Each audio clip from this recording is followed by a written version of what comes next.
I said give me your car keys!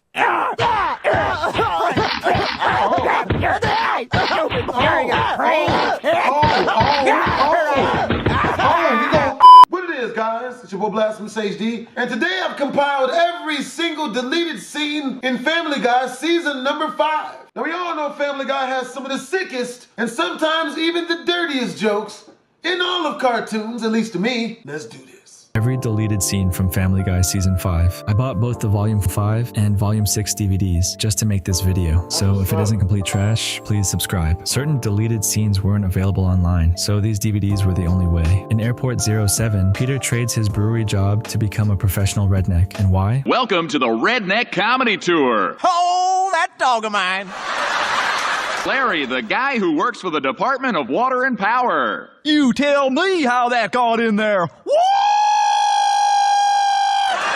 Peter, can we please go now? This is excruciating. This is the greatest show I've seen in years. Not like the last time I was at a comedy club. He played Kramer, you know. Oh, this is gonna be fun. Peter, can we please go now? This is excruciating. Are you kidding, Brian? These men and their redneck lifestyle really speak to me. This is the greatest show I've seen in years. Not like that Elaine Stritch show we saw.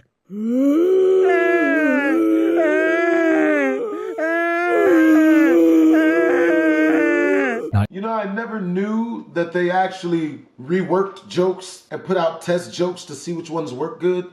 Valuable information. Even a minute later, and we've got another deleted scene. Well, actually, it's more of an extended scene, right? Chris, what happened to the couch? Dad dragged it out on the lawn because he said that's what rednecks do. Hey, Quagmire! Quagmire! What? What are you doing? I'm watering my lawn. Oh, how's that going? Fine. Hey, you see that NASCAR race this morning? Leave me alone. Hey, Joe, Quagmire's watering... I know. Hey, Meg, come here. Have a seat. What are you doing? I am about to do something to you that you will not remember until you're 40. By the end of the episode, Peter's little redneck phase really fucks Quagmire over. He not only ruins his car, but also gets him fired by stealing jet fuel. There was drama in the skies of Quahog today as a transnational 767 was forced to make a crash landing. Channel 5 has the spectacular footage. Fortunately, no one was injured. Boy, Quagmire, I'm really sorry they fired you. I feel like this is partially my fault. We don't actually see Quagmire get fired in the final cut. It's revealed with dialogue. However, we actually see how it happens in this deleted scene. We go now to Transnational Airlines CEO Ken Dennis with a press statement. On behalf of Transnational, we'd like to apologize to our customers and to the citizens of Quahog for this unfortunate incident. And Glenn Quagmire, if you're watching, I'd like to have a word with you if I could. In private. You're fired. Fired? Oh, no. Let's move on to another episode, ideally one with a shit ton of deleted scenes. No Meals on Wheels is perfect, considering it has 7 in total. That is a lot of disappointed staff if you actually think about it. After Peter ruins his only suit, the family heads over to the Quahog thrift store. We can see Lois carrying Stewie. However, he doesn't actually say anything. Initially, though, he had an entire cutaway gag. Why do we have to get me a suit here? Well, since you keep ruining them, I'm not gonna buy you a brand new one. This place is more depressing than that autistic comedian I saw last night. So my occupational therapist asked me, is the square root of 943 a prime number? And I said, not unless you think 30.7083050668111111111111111 is a prime number. I have been Jeremy. Here's another quick one. It's literally just a random cutaway gag with 0 setup. Hey, you like? So we go. We make sex?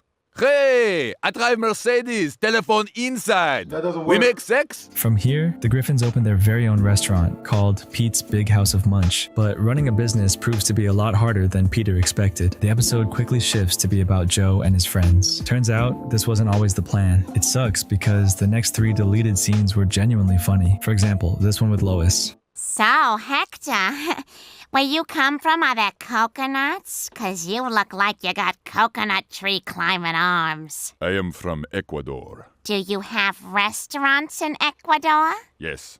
If you hit me, I wouldn't tell. I'm uncomfortable. Damn. I've actually been told that before. Damn, Lois is freaking wild, dude. Steve, you shouldn't be drinking so much. You're driving. Helen, I am in no mood. You could have killed me with that. I wish I had. This one with Chris is also really good. I'm definitely never trusting Chris to make me food, though. All right, Chris, here's the pasta, Stewie. What the hell are you doing? Well, the woman at table 4 was a jerk, so I'm giving her boogie bread. Well, good for you. Now take this to table... Chris, look over there. Table 9. It's the corpse of River Phoenix. I love how dangerous and not good for me you are. Dead for 13 years, and he still gets that kind of play. He was a great talent. Oh, should I get his autograph? No, he won't be able to hold a pen. He's dead. If you're confused, River Phoenix was a massive teenage star from the late 80s. Go ask your grandparents about Stand By Me. They'll know what's up. Peter is a total douche in this episode, as he eventually bans all paraplegics from his restaurant. But why? A new restaurant is taking Quahog by storm. If you're handicapped, then come on down to Big Pete's House of Munch. Lois, this is insanity. I think we should shut down the restaurant. Why? Cripples are not cool. I'm gonna get the picture. Peter, don't... What do you see here, Lois? A picture of Mark Harmon. The greatest actor who ever lived. Do you see a wheelchair under Mark Harmon? No. Because Mark Harmon is cool. I like our restaurant the way it is, and if you don't, that's your problem. Fine then, I'll deal with this myself. Here's an uncut version with the deleted scene stitched back in. I like our restaurant the way it is, and if you don't, that's your problem. Fine then, I'll deal with this myself. And I'll be as tough as North Korea when they tried to host the Olympics. I think we go really good shot at it. We think Pyongyang will be good place for Olympic. Or we kill you with our nuclear weapon. No, don't say that. What? But it's true. Yes, but you work your way there. Peter just doesn't want wheelchairs in his restaurant, despite the fact that these people are literally paying his bills. That's fucking crazy, dude. But not as crazy as what Peter does next. Hey, Peter, we're here for dinner. Can't you read the sign? What the hell is that all about? You're ruining what was supposed to be a cool establishment. It's a lifestyle choice you're forcing on America. We're not gonna go down easy.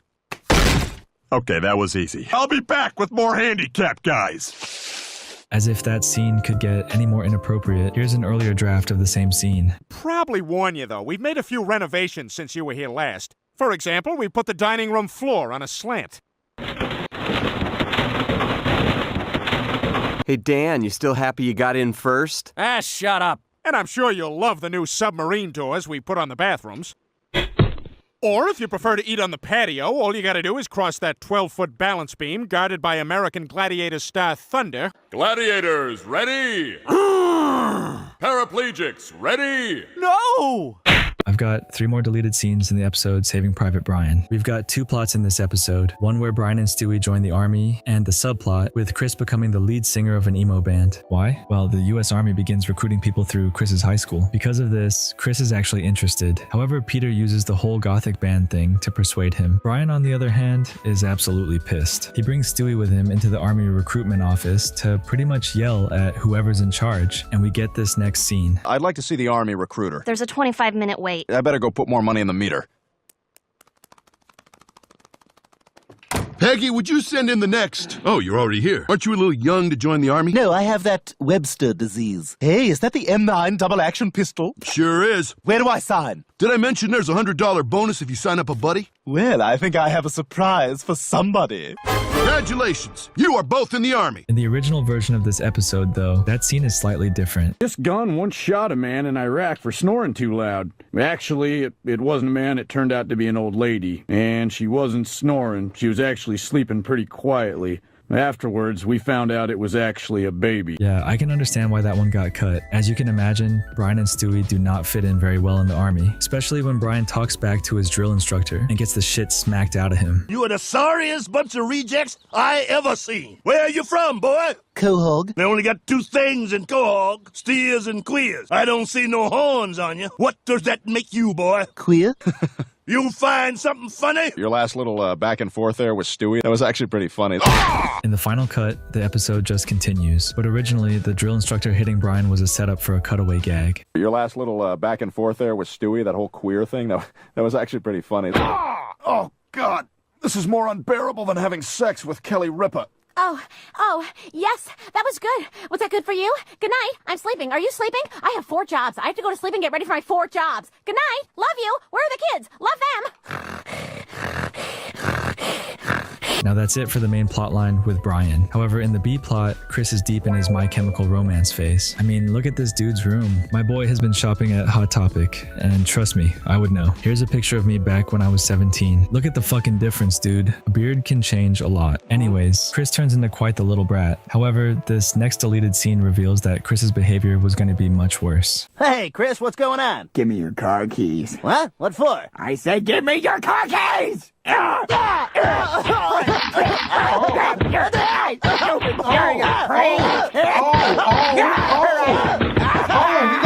It didn't have to be this way, Glenn!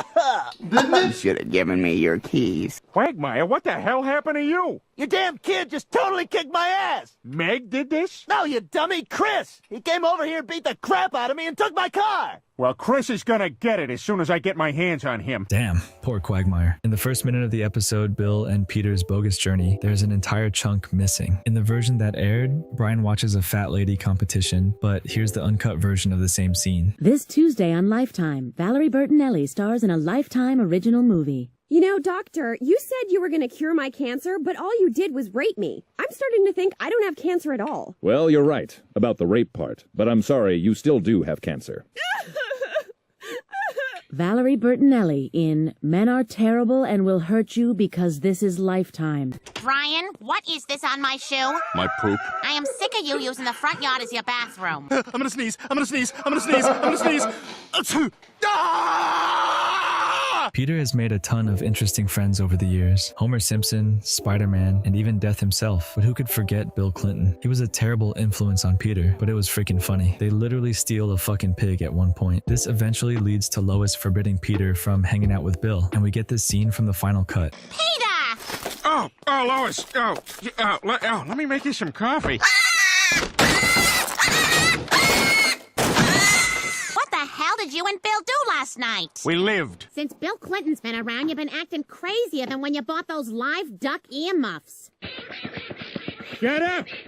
Shut up, ducks! Quiet! That former President Clinton is nothing but a bad influence. I forbid you to hang out with him anymore. No way! Bill Clinton makes me feel young. Well, if he won't listen, I'm just gonna have to go talk to Bill Clinton myself. Mr. President, I need to have a word with you. Wow, you certainly are very persuasive. Hey, you up for a little NAFTA? What's that? Another afternoon fucking that ass. To make up for cheating, Lois encourages Peter to bang other women. They try all sorts of things to save their marriage, but there's one scene that, for whatever reason, got scrapped. Okay, look, Peter, there's some beautiful girls right over there, and I bet they're available. Well, all right, I'll give it a shot. Hi there. How do you do? Pleased to meet you. You know what? Screw it. This music gives me a headache. I'm out of here. And another thing. You think this is going to last forever? But it's going to change on you, you know. You're not supposed to say any of that. Next up is Hell Comes to Quahog, and we've got 4 deleted scenes. A lot of it happens in this episode, but it starts with Peter and his buddies drinking. Lois calls and reminds Peter to pick up Meg at the skating rink. However, they arrive extremely late. In the final cut, the boys skate around for a bit, ignore Meg, and head back home, literally forgetting Meg at the rink. But there was originally going to be this deleted scene where Peter has some trouble in the restroom. Uh-oh.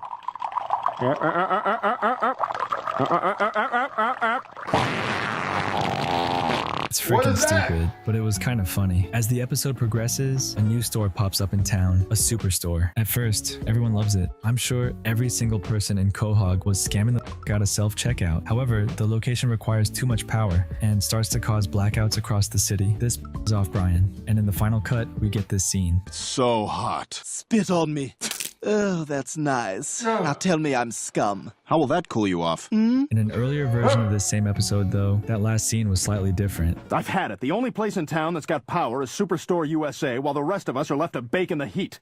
There's got to be something we can do to take that place down. We'll come up with something, Brian. I can outwit Superstore USA as cleverly as I outwitted the Supreme Being.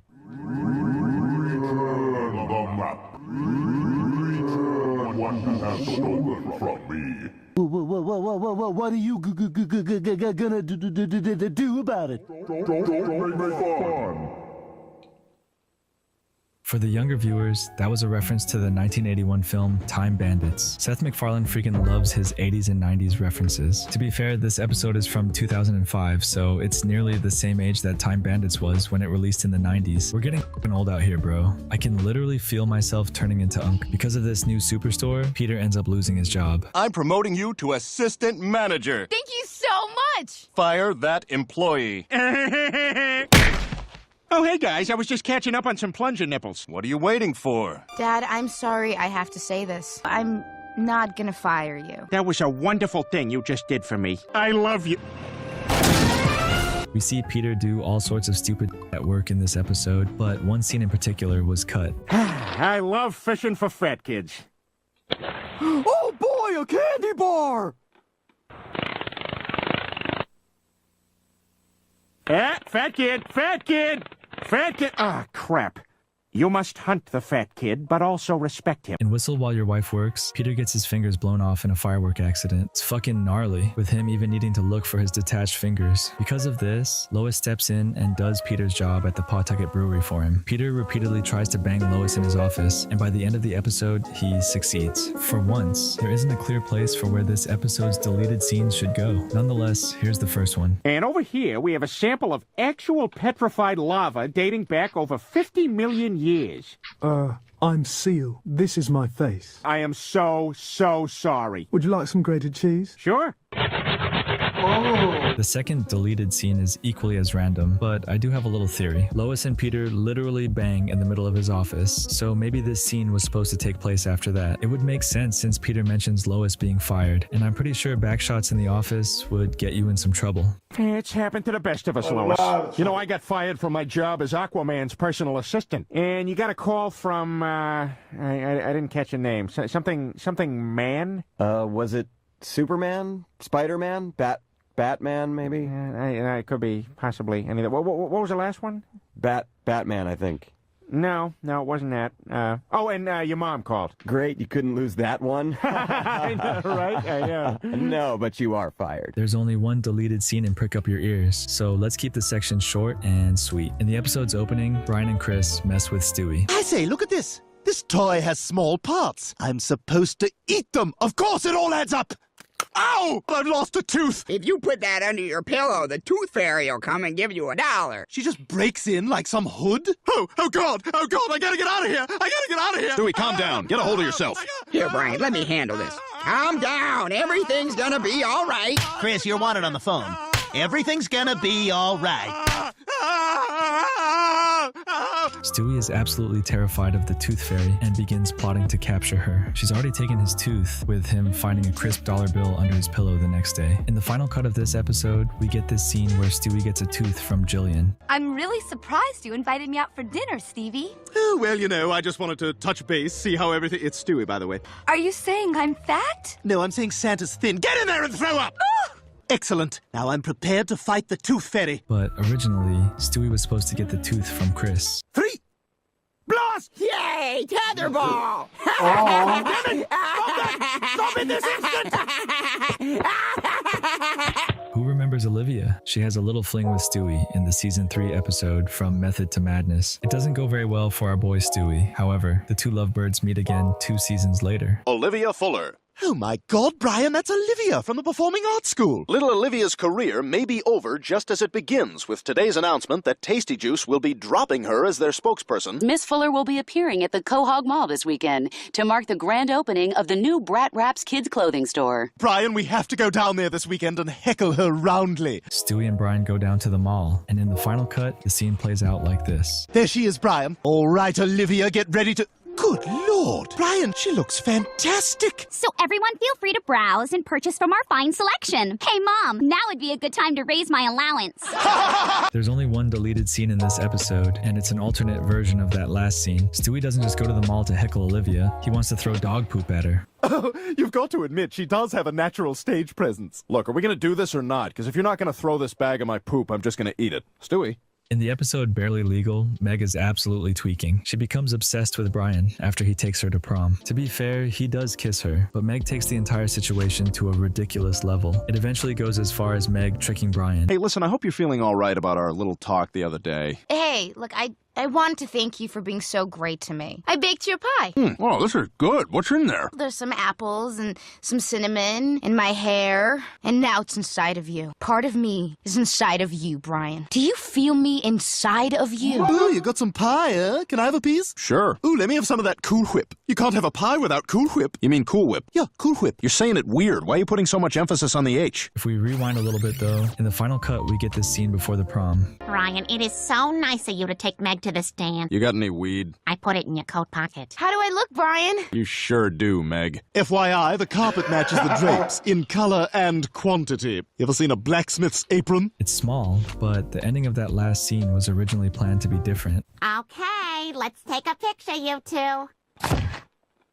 There's one other deleted scene in this episode, and it's in the B-plot. Joe is struggling to find police officers, and we see him recruiting a bunch of familiar faces. We're gonna start by learning how to do a cavity search. Sir, I suspect you are in possession of drugs, and I'm gonna have to give you a full cavity search. Drop your pants. Peter, you don't have to pull your pants down. All right, start the search.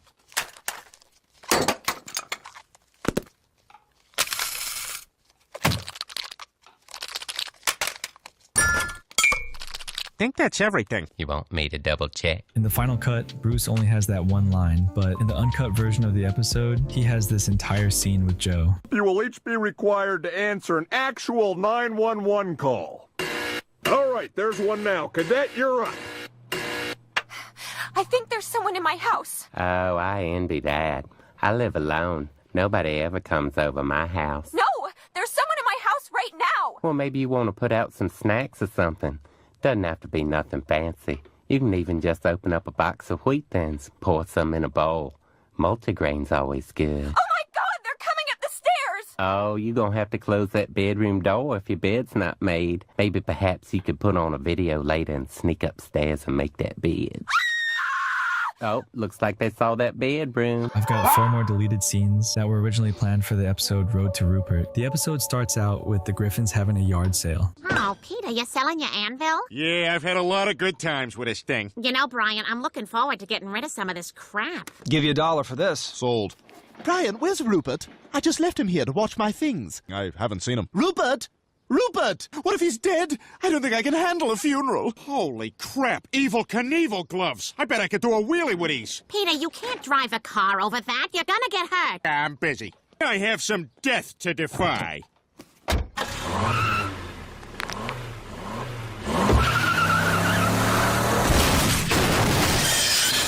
Wow, this is just like what happened with Matthew Broderick, except no one's dead. Brian fucked up big time by selling Rupert, but I'd say Peter topped it with the whole car thing. It did look pretty badass though. Well, in the original version of the scene, Stewie was planned to have a couple more lines. Why are we selling our copy of the Flintstones, Viva Rock Vegas? Who's the Einstein that decided this was expendable? Well, I'm gonna bring this inside and we're all gonna watch it tonight. As a reminder. The next day, Stewie is a complete mess without Rupert, and to cheer him up, Brian takes him to the toy store. This is how the scene goes in the final cut. Why have you brought me to the toy store, Brian? I'm buying you another Rupert. Hey, this one's cute, huh? And if we buy it, they save a real gorilla in the wild. And if we don't, they kill one. I may as well come clean with you. Rupert wasn't kidnapped. I accidentally sold him at the yard sale. Damn you, Brian! How could you sell Rupert? As you just saw, Stewie falls to the ground and cries after Brian tells him the truth, with Stewie eventually setting up for a cutaway. However, Brian was initially set to make a cool Star Wars reference while playing with this sick sandcrawler toy. Listen, I'll buy you whatever you want, all right? Hey, how about some Mr. Holland's Opus action figures, huh? Why won't you learn music, son? Oh, that's right, you're deaf. Well, we'll spend more time together, but right now I have to go buy groceries. I'll take my sandcrawler.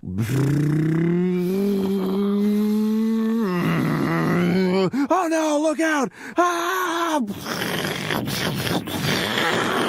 Ah!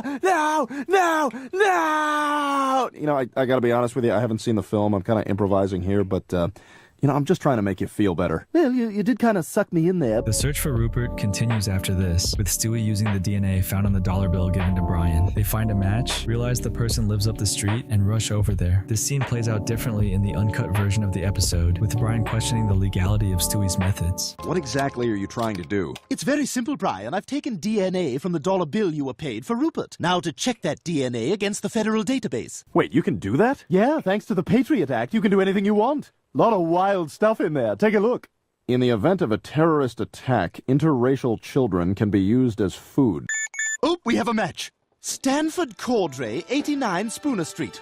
Well, that's only a few blocks away. Let's go! The last one in this episode is very random, but I assume it takes place after Stewie and Brian leave Quahog. Stewie, you ready to go? Brian, I got my ears pierced. You think Lois will be mad? Oh, I don't care. I'm gonna be popular. Another season 5 episode with a bunch of deleted scenes is the Tan Aquatic with Steve Zissou. Chris has always been Herbert's #1 boy, but he has some competition in this episode. Hi, Mr. Herbert. Here's your paper. Sorry, Chris, but I'm afraid I'm gonna have to cancel my subscription. But you love this paper. I've just decided to go with another paper. You look nice today. Here's your paper. What are you doing here? Beat it, nerd. Shut up, old man. What's going on in my pants? Looks like we got 6 more weeks of winter. Dad, I was wondering if I could borrow $17. Isn't that why you have a paper route? This new kid keeps stealing all my customers. You gotta stand up for yourself. Like my great-grandfather, turn of the century, take on all comers, Griffin. Are you having a bully day? I'm having a bully day. If we rewind a teeny tiny bit, originally there was a different cutaway planned. You want something in this world, you gotta fight for it. Like Mr. Sulu fights his urges. Oh, I really shouldn't, but everything looks so yummy. I don't want the fellows to start calling me Fatty Sulu or something like that. As the episode continues, Chris's competition turns into more of a bully. Peter is forced to step in, but finds himself also being bullied by Kyle, so he does what any responsible adult would do. He goes Mike Tyson on his ass. Peter should have faced years in prison for this, but he's instead forced to hang out with Kyle. Kyle's mother agreed not to press charges if you apologize. Say it right, Peter. Ow, sorry! Now, what do you say, Kyle? Apology accepted. Now, why don't you patch things up with Mr. Griffin by showing him your Legos, Hey, listen, sorry about beating you up. I felt pretty bad about it. Hey, this look like a spaceship to you? Well, I never was very good at building things. Here's a completely different ending to that scene. Hey, listen, sorry about beating you up. I felt pretty bad about it. Hey, this look like a spaceship to you? Sorta. Huh. Well, I never was very good at building things. Like the time I built that gay car alarm. Hey you, hey you, hey you, ooh, ooh, ooh, want me, want me, want me, pooper. That one was definitely a stinker, but there are plenty of good ones coming up. Speaking of Mike Tyson, here's another deleted scene. It was originally meant to happen when Peter shows Chris how to stand up to Kyle. Dad, what are we doing here? Chris, I am gonna teach you how to stand up to a bully. Because sometimes a man's gotta be a fighter, like Mike Tyson. Hey, baby. You're looking mighty fine tonight. What'd you say to my girlfriend? Oh, is she your... Oh, I'm sorry. You will be. Let's rewind yet again, because the opening of this episode is entirely different in earlier drafts. In the version available on Disney Plus or Hulu, the opening plays out like this. Peter, are you sure you're allowed to bring a baby onto the golf course? It's all right. I don't think the club will mind. It's Cleveland I'm worried about. Is this really necessary? Hey, look, it's President Nixon. No, wait, it's a black guy. No, it's Nixon. It's a really funny opening, but in the episode's first draft, it was entirely different. Tonight, Channel 5 News is proud to welcome our new weekend weather girl, Misty Fogbank. Misty? Thanks, Tom. Well, we got a nor'easter off the coast, and when we come back, I'll tell you if you're going to need your umbrella in the morning. Thanks, booby. Jugsy, nipple, chesty, melon, mammy, cleavage, sex. You know what? This is not going to work. We need to bring back that gay guy. Yo, should I do a whole video on Tom Tucker? Would any of you watch that? Let me know in the comments. Here's the one and only deleted scene from the episode No Boys Cry. It's very random. You're taking the china? My mother gave us that china. Take the china. Go. Get out. Take your crap. Don't go. I can't even. I'll think about you while I'm having sex with someone else. That's gonna do it for today's video. We just hit 15,000 subscribers. Here are 10 episodes that show the worst things Lois Griffin has done. Coming in at number 10 is an episode that has us all questioning, is Meg even part of the family? You know it's bad when even the Griffin family seems to forget she exists half the time. We're talking about the iconic Family Guy episode, Go Stewie Go. So we kick things off with Meg, yes Meg, actually landing a boyfriend. I know, right? A boyfriend.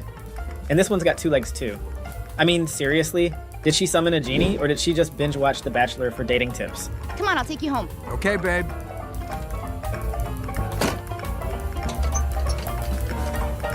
He ain't got no legs. Classic Peter, right? Sherlock Holmes wishes he had observation skills like that. Anyway, fast forward, and we see Meg and her boyfriend chilling on the couch. But in true Peter fashion, he treats it exactly like you'd expect. And pretty soon, all of Quahog wants in on the action. The whole town shows up, and after an examination by Dr. Hartman, we get the shocking revelation. Drum rolls, please. He's perfectly normal. Could have fooled us, right? And just when you think it couldn't get any weirder, Peter drops a line that could send him straight to jail or at least get him canceled on Twitter. I can honestly say for the first time that I am attracted to our daughter. This must be what other fathers feel like. Good Lord. I mean, seriously. Do they not have an FBI in the Family Guy universe? Somebody needs to get on that. After the town is done with their probing, Peter and Lois decide to give Meg and her boyfriend some alone time because, sure, that's a great idea. But not before Peter sneaks in one last comment that could put him behind bars. Who doesn't want some time alone with Meg these days? Right, Meg? Yeah, Peter, so not creepy at all. Then just when you think things couldn't get any worse, Anthony, Meg's boyfriend, compliments Lois saying she looks like a movie star. And Peter, being Peter, keeps the insults rolling. When Peter and Lois finally head off to bed, Lois walks in on the couple smooching, and instead of turning away like a normal human being, does something that would make even Regina George go, wow, that's just wrong.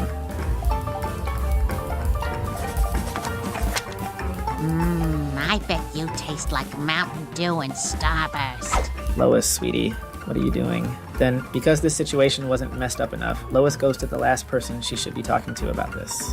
Bonnie. Now, Bonnie, wife of a paraplegic, is definitely not the one to give marriage advice in this scenario. Lois, bless her heart, reveals that she has feelings for Anthony. And Bonnie? Oh, she casually admits to having affairs with, like, a bunch of guys. Not exactly the same thing, Bonnie. Later, we see Lois sending Meg on an errand so she can have Anthony all to herself. And this is right after she hands him Peter's poker schedule. Has Lois not heard of this little thing called the consequences of your actions? Coming onto her daughter's boyfriend. That's gotta be a new low, even for her. And just when you think it couldn't get worse, Meg walks in on the couple smooching. Lois's defense is anything but rock solid. Mom, I forgot my keys. Do you know where? Rape? Oh, Lois. When Lois tries to apologize, she tells Meg she never meant to steal Anthony, which offends Meg even more. She feels like Lois thinks she's superior, like she can have anyone she wants. And wow, does this scene go from 0 to 100 real quick. I'll do anything. You don't know me. Oh my God. He hangs me from the shower rod with your old bras and then we laugh at you. Yes, Lois, oh my God, is the only appropriate reaction here. Meanwhile, Lois plays the victim card, blaming Peter for all of this. Wow, this woman needs some serious therapy. But then Peter, in a rare moment of self-awareness, confesses that he only acts out because he doesn't feel worthy of Lois and is afraid of losing her as he ages. Say what you want about Peter, but under all those layers of fat is a surprisingly wholesome guy. Crisis averted, and we get a happy ending. Well, except for Meg and her probably soon-to-be serial-killing boyfriend. But who's keeping track? Peter, that's ridiculous. I love you. Why? Maybe I like fat guys. Rolling in at number 9, we get a front row seat to the villainous side of Lois Griffin, who goes from doting housewife to a woman who could scare Dexter in the episode Customer of the Week. The episode kicks off with Lois starting her day doing chores around the house. And if you know anything about the Griffin family, chores can mean literally anything, from cleaning to, well, let's just see what happens. You wanted to have a family. You wanted this life. My shoes are on the roof. Get them. Fast forward, and we see the family cruising to the coffee shop, the last sanctuary for a housewife managing a family of lunatics. But even here, we can see the dark side of Lois starting to crack through. At the shop, she stumbles upon the Customer of the Week board, and let's just say giving an obsessive middle-aged woman something to obsess over was definitely not their best idea. Riley, Mia. Shocked that she hasn't been featured yet, Lois just can't get the thought out of her head. Or her mouth. She makes it her personal mission to let the world know she hasn't been selected. Even Stewie hears the alarm bells, and he's just a baby. Or, well, kind of. Anyway, I've never been picked, which is fine. The thing is... Oh, boy. Soon it's time for the shop to choose a new Customer of the Week, and shocker, it's not Lois. Frustrated that her over-the-top behavior isn't getting noticed, she goes on a full-blown rant in the car. And how Stewie stays sane through this entire ride is beyond any of us. And I can't think of one reason why they wouldn't pick me. I can. Oh, thanks for listening, Stewie. I had no choice. Same, Stewie, same. $600 and a hideous painting later, Lois misses yet another chance at the award as they give it to some new customer. And yeah, at this point we can't really blame Lois for blowing a fuse. And Peter, ever the instigator, has the perfect way to stir up trouble. A Spider-Man debate. All right, on 3, everyone say their favorite Spider-Man. All right, 1, 2, 3. What? Are you kidding me? There'd be no Spider-Man movies without Tobey Maguire. In fact, there'd be no superhero movies without Tobey Maguire. No way! Garfield never got a chance. Is Affleck the best Batman? No, but he had the best Batman body. He'll be the first ex-Spider-Man to win an Oscar. Just because it's an animation, people think it's not legit. Lois, still shocked by being snubbed in her quest for caffeine glory, starts ranting about astrological signs or something equally out there. Desperate for the title, she confides in her family. Chris, bless his heart, suggests maybe she should save one of the staff's lives. And Lois's response? Total foreshadowing. Yes. Hero. I'll be a hero, and then they'll have to make me customer of the week. What? Knowing one of the baristas has a peanut allergy, Lois dumps an entire can of peanuts into her car. And calling this a bad accident is a serious understatement. Oh, Oh, shaving cream. At the hospital, Lois and the family visit her victim. And when talking to the victim's mom, Lois learns they're going to check the parking lot surveillance tapes. Yikes. As one of the employees reviews the tapes, he spots Lois loading peanuts into the car. And hey, he even remembers her name. That's a win, right? Soon after, Lois, now full-fledged psycho mode, takes the poor guy hostage and gives him a dark choice. Now, there are two ways we can go from here. You can give me your absolute trust, or I can get you hooked on heroin. Heroin's not bad. Not having heroin, that's what's bad. Yikes. Remind me never to piss off a middle-aged white woman. Then at the guy's apartment, she meets his two roommates and naturally ends up tying them up when they get a little too suspicious. And why is everyone acting like this is my fault? If anything, it's Kyle H's fault. I'm a good person. Sure, Lois, keep telling yourself that. You're not spiraling into a villainous breakdown or anything. Leaving a trail of hostages in her wake, Lois somehow manages to act totally unfazed by the whole ordeal. The customer of the week at the coffee shop. Did you ever win? But why? Why would you bring that up? What, are you obsessed with it? Lois goes about her life, totally nonchalant, even when the news announces that her hostages have been found. And when the police arrive to arrest her, she's just like May. After serving a 6-month sentence and still no Customer of the Week award to show for it. Wow, Lois, what a productive year. You'd think she'd have learned her lesson. But you think? She ends up at a different coffee shop, and wouldn't you know it, they have a Customer of the Week board too. Let's just hope Lois keeps it together this time. Oh, look, you do a Customer of the Week. How cute. And that, folks, is why this episode makes it to number 9 on our list. Watch out, Quahog, because this housewife is on the loose again. Coming in at number 8 is the episode Peter Askman, which pretty much explains everything just with the title. This is one of those episodes that makes you wonder how in the world Lois and Peter are still married.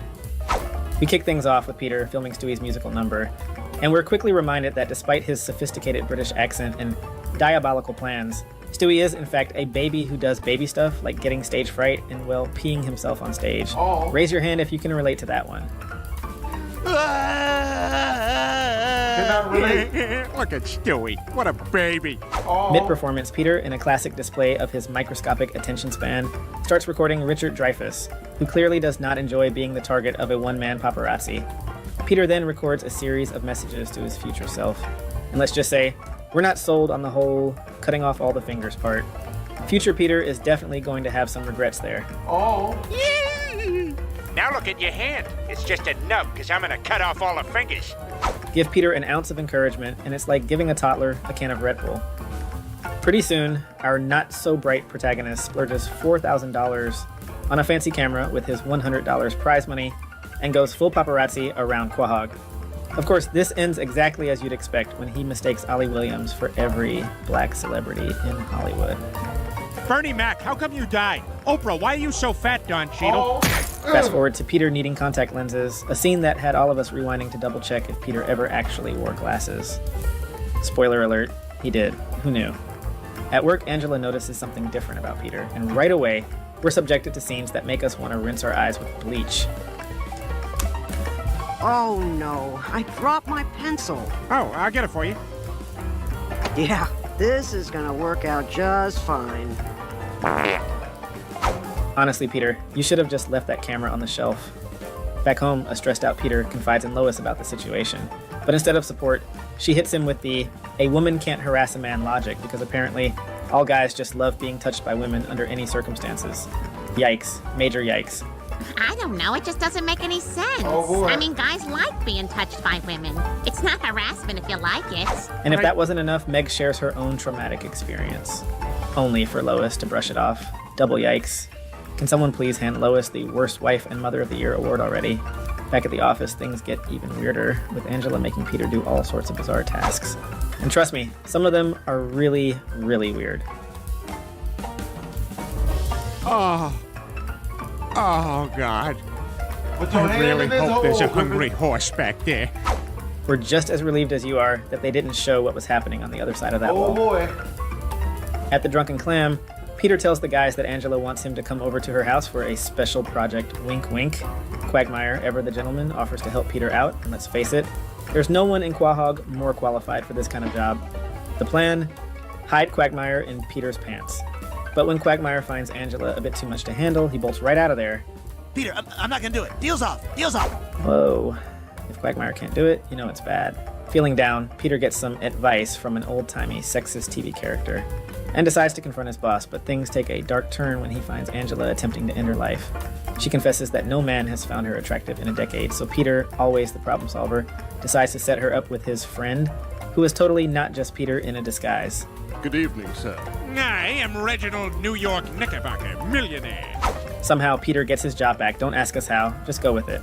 Well, I got my job back, Angela's happy again, and she's not gonna harass me anymore. Everything worked out perfect. Joe, however, isn't thrilled about Peter cheating on Lois, which is rich considering Lois had zero issues with Peter getting harassed by his boss. And that's why this episode is number 8 on our list of Lois's worst moments. She outright refuses to acknowledge Peter's harassment as real. Can we get her canceled already? We all hit a quarter life or midlife crisis at some point and do things we're not exactly proud of. But let's be honest, not many of us have thrown ourselves at a young musician while married with kids. Then again, not everyone is Lois Griffin. At number 7, we have the episode Lois Comes Out of Her Shell. It all starts when Brian reminds Lois about her upcoming birthday. And oh boy, Brian, you've really opened Pandora's box with that one. Lois launches into a full-on rant about aging and time slipping away when Peter, in true Peter fashion, does something we're all secretly grateful for.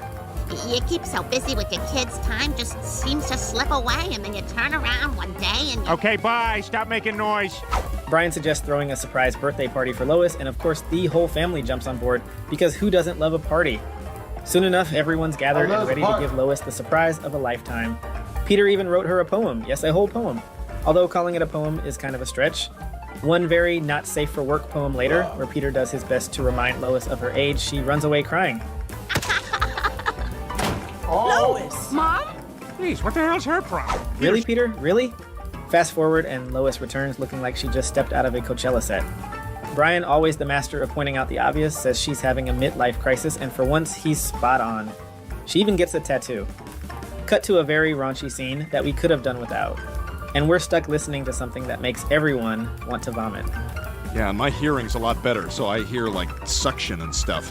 After a wild montage of Lois dragging Peter through a reimagined version of her college frat girl days in her 40s, a montage that includes some very questionable activities. Lois takes her new lifestyle to the extreme by hitting up a club with Peter. At the club, she parties hard, dances provocatively, and gets drunk. Peter, initially pumped about Lois's newfound energy, starts to realize her behavior is spiraling out of control when she eventually ditches him for her new friends. Maybe she's just going through her I'm just a girl phase. My life isn't over. It's just beginning. So if you don't want to run with the wild horses, then go back to the barn and go to bed. While Brian is giving yet another lecture on respecting women and taking care of your wife, the news announces a Justin Bieber concert in Quahog. And wouldn't you know it, Lois is right there. Afraid he's going to lose Lois for the 100th time, Peter decides it's time to win her back, but not without taking yet another jab at Meg. If I'm the one who made her feel this way, then I'm the one who's got to fix it. Brian, keys. Chris, beard. Meg, ugly. Lois managed to bribe her way into Justin Bieber's dressing room, planning to do something that's probably illegal. But hey, this is Lois we're talking about.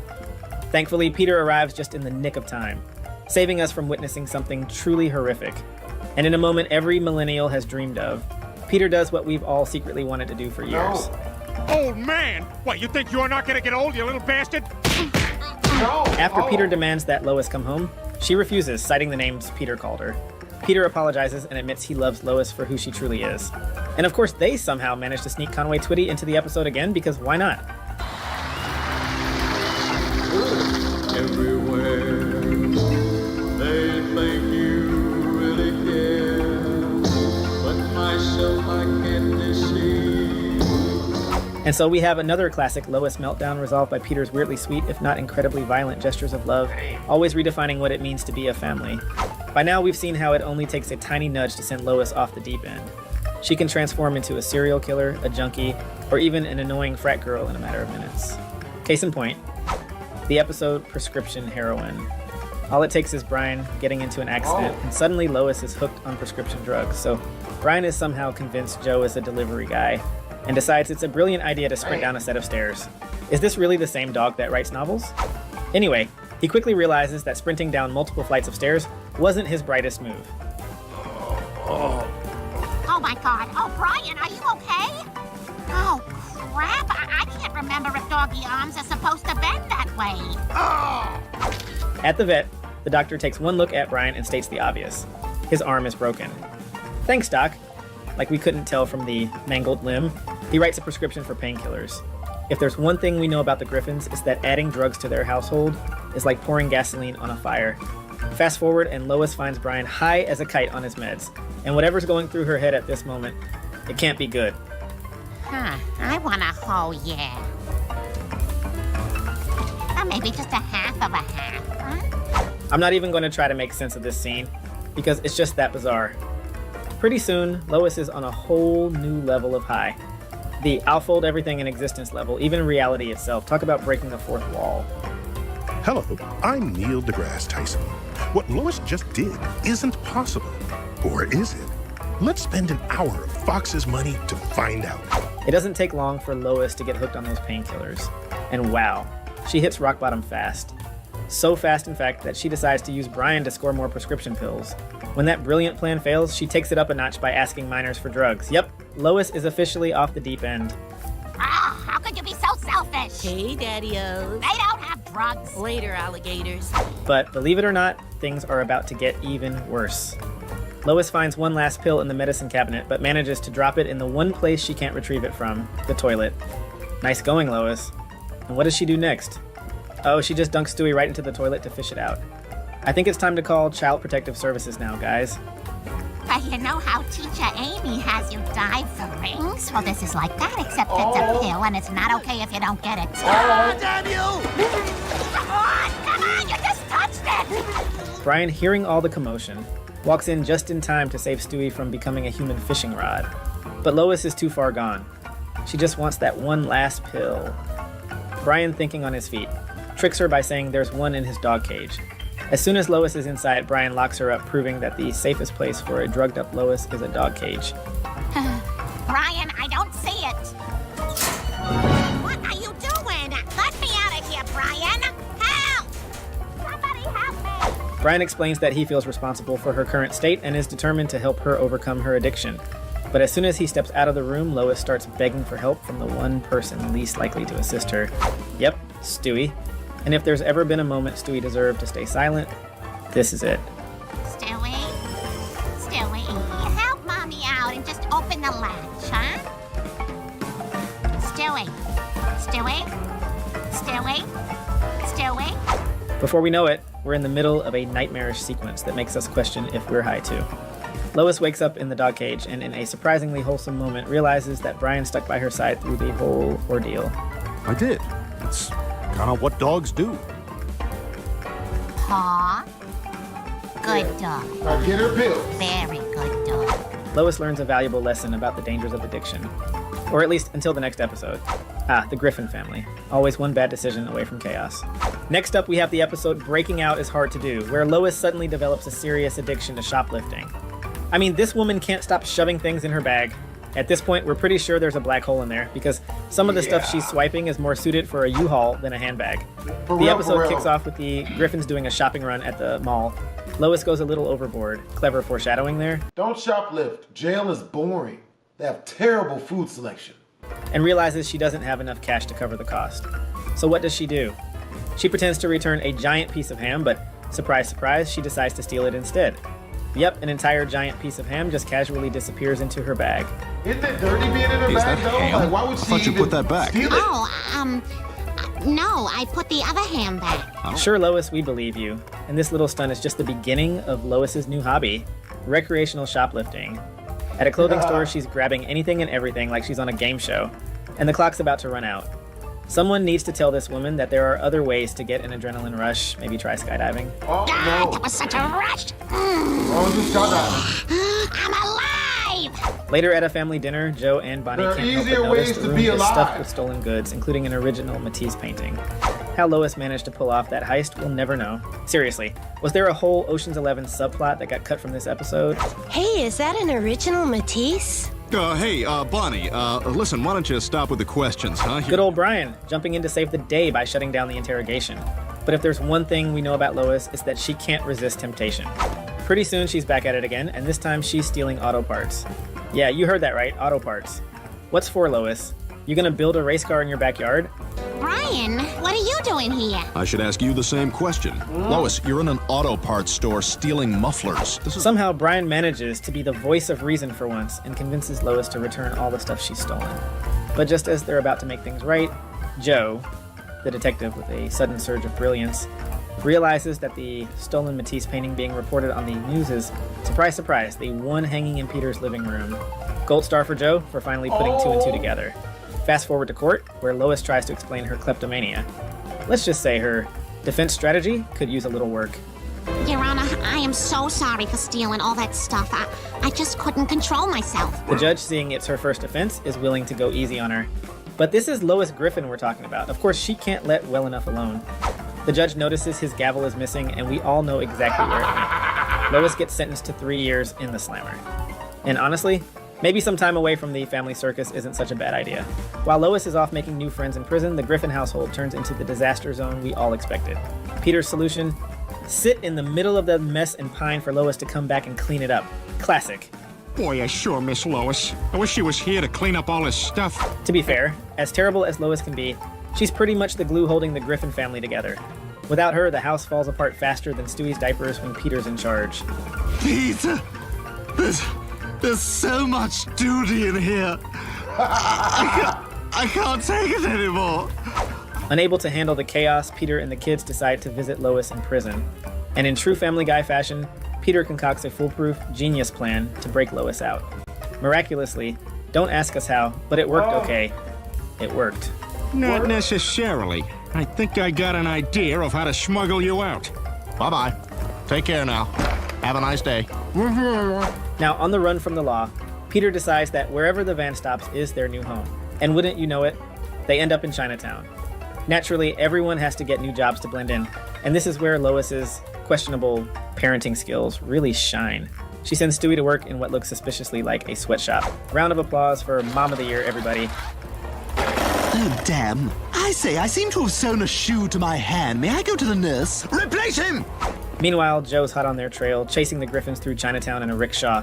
When they flee into the sewers, Joe ups the ante by commandeering a police helicopter, only to be chased by TIE fighters.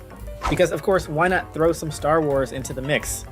Joe somehow manages to destroy the Imperial ships and continue his chase. Finally, Lois decides enough is enough and surrenders to face justice. But not before a daring rescue where she almost lets Joe go when he asks her to pretend he's one of her kids, and we can pretty much guess who she was thinking of when she did that. Pretend I'm your child, Lois! Nutmeg, nutmeg! Lois, you saved my life. There you have it, folks. Lois managed to evade the law, and the Griffins return to their normal, chaotic lives. Just another day in Quahog. All right, buckle up, folks. In this episode titled Hot Shots, Lois falls deep into the anti-vax rabbit hole. Because what else could go wrong in Quahog, right? It all kicks off with a bat invasion at the Griffin household. Yep, a rogue bat. And naturally, Peter decides the best way to handle this situation is to arm the bat with an arsenal of weapons. Because why not? It's not like that's going to backfire or anything. Okay, so now the bat has a gun and the knives I gave him. What? Why would you give him knives? I didn't think it would matter. Oh, Peter, always making the best decisions. After this totally normal Tuesday, which ends up in Stewie getting his arm hurt, and the bat making it out alive, yay, the Griffins head to the doctor. And guess what? They learn Stewie needs to get vaccinated. Now the doctor hands Lois a pamphlet. And honestly, that was his first mistake. Give Lois any reading material, and she's immediately down the conspiracy theory. Rabbit hole faster than you can say Area 51. Even Dr. Hartman gets annoyed, and we don't blame him. Hey man, how many questions your lady asked? I don't know about this, Dr. Hartman. We might need a little bit of time to think this over. Yeah, cut to 24 hours later, and Lois and Peter are now full-on anti-vaxxers. They're deep diving into every questionable corner of the internet. Seriously, they're like two Karens at a flat earth convention.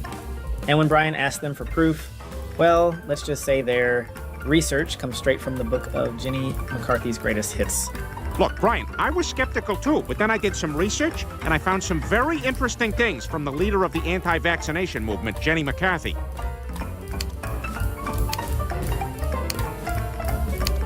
Very interesting. See? Proof. Oh yeah, Peter, Very because interesting. when I think credible source, I definitely think of Jenny McCarthy. Meanwhile, Stewie, our tiny evil genius, sees where this is heading and gives a little heads up to the audience. And by heads up, I mean he's practically begging us to change the channel. Oh god, this is going to be a Lois story, isn't it? Game of Thrones is on, just a reminder. As Lois and Peter set off on their mission to save Quahog from vaccines, Brian tells Stewie all the horrifying things that could happen to him without one. Maybe Brian should have taken a gentler approach. I mean, the kid's a wannabe supervillain, not a hardened war criminal. Very serious. Even the tiniest germ could make you very ill and left untreated kill you. Really? I'd expect this kind of thing from the fat man, but not Lois. After their door-to-door campaign flops harder than a fish out of water, they dip into Meg's college fund to create an anti-vax TV ad. I mean, who needs education when you have YouTube and research, am I right?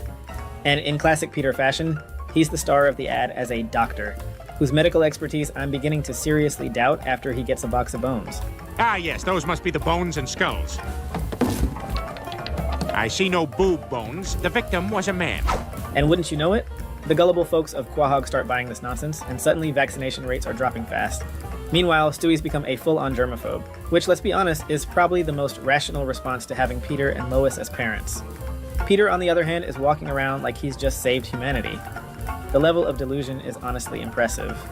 Fast forward, and we all saw this coming. The town gets quarantined. Honestly, we should have had a betting pool for this one.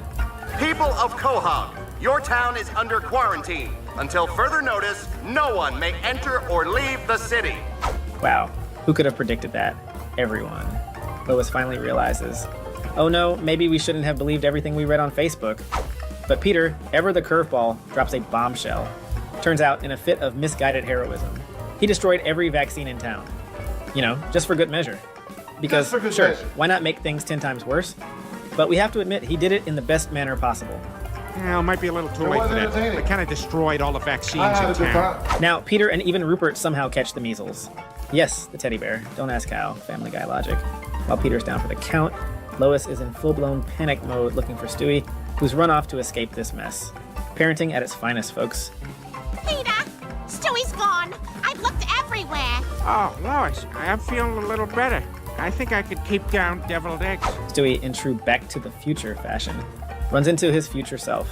But instead of important life lessons or advice, future Stewie's just here to score some glue for a quick high. Because, sure, why not? To escape quarantine, Stewie tries swinging under a bridge like Spider-Man, but gets knocked off by an upside-down train and is miraculously saved by Sean Penn. You know, because apparently he had nothing better to do. Lois isn't too thrilled about Sean Penn's appearance. Those liberal Hollywood types, am I right? But hey, at least he brings the vaccines, and just like that, everyone's saved. Except for, you know, the 150 people who died. But don't worry, Lois shows the perfect amount of remorse, which is none. Well, I'm just happy that Stewie is healthy, and only 150 people died, but not anyone we knew personally. Another classic Family Guy episode where Lois once again makes it onto our list for worst moments. We're throwing it back to The Sun Also Draws, one of those early Family Guy episodes where everything is just one big fever dream. You know, back when the show was like that weird kid in class who ate paste and somehow made it work. So, here we are following Chris. He's in the Scouts, but there's a plot twist. He can't stop drawing. And boy, do those Boy Scouts not approve. You'd think they'd be into creative activities, but nah, this ain't art camp. Meanwhile, Peter, doing his best impression of every clueless white dad in the 90s, just wants Chris to make him proud by earning some merit badges and being a normal scout. But Chris, bless his little cartoon heart, has other ideas. Ah yes, classic Peter, a comedic genius. Somebody get this man a Netflix special. Dad, what would you say if I told you I didn't want to be in the Scouts? I'd say, come again? And then I'd laugh because I said, come. So, Chris turns to the only other person in the house who might give him some sensible advice. Meg. But let's be real, when has Meg ever given good advice? It's like asking advice from an extra in a teen drama. Just not gonna work out. Ooh, what the hell? Yeah, the Scouts are no fun, and oh, wait a minute. Chris, I am going to stand up, walk out of this room, and we will never speak of this again. Oh, do that. Chris gets That the works boot from too. the scouts faster than a failed contestant on Survivor, and Peter, ever the problem solver, decides they're going to New York to fix this. Yes, because nothing says reasonable parenting, like a spontaneous road trip to confront a national organization, and so the family is off on a road trip to the scouts' headquarters to get Chris back into the scouts. All right, you guys, we're off. Those scouts are never gonna know what hit them. Now, halfway through this epic road trip, Peter needs a pit stop for some number 2 business, and the countless billboards on the way clearly aren't helping distract him. And where do they end up? An Indian casino. I mean, why not? This is Family Guy logic, after all. At the casino, the family is excited to explore, but Peter has his priorities straight. Oh boy, Wow, an Indian casino! Yeah, I gotta find me the Indian stick lodge. casino. Oh, And in true Lois fashion, she leaves the kids unattended in the lobby like she's competing for Mother of the Year. She then gets sucked into the slots and boom, she's hooked on gambling. Faster than you can say Vegas, baby. It's like Lois just binged a season of Breaking Bad and thought, yeah, but what if poker? I didn't know you know how to play poker, Lois. Yeah. Well, how you doing? Yeah. That's good, honey. Let's go. Yeah.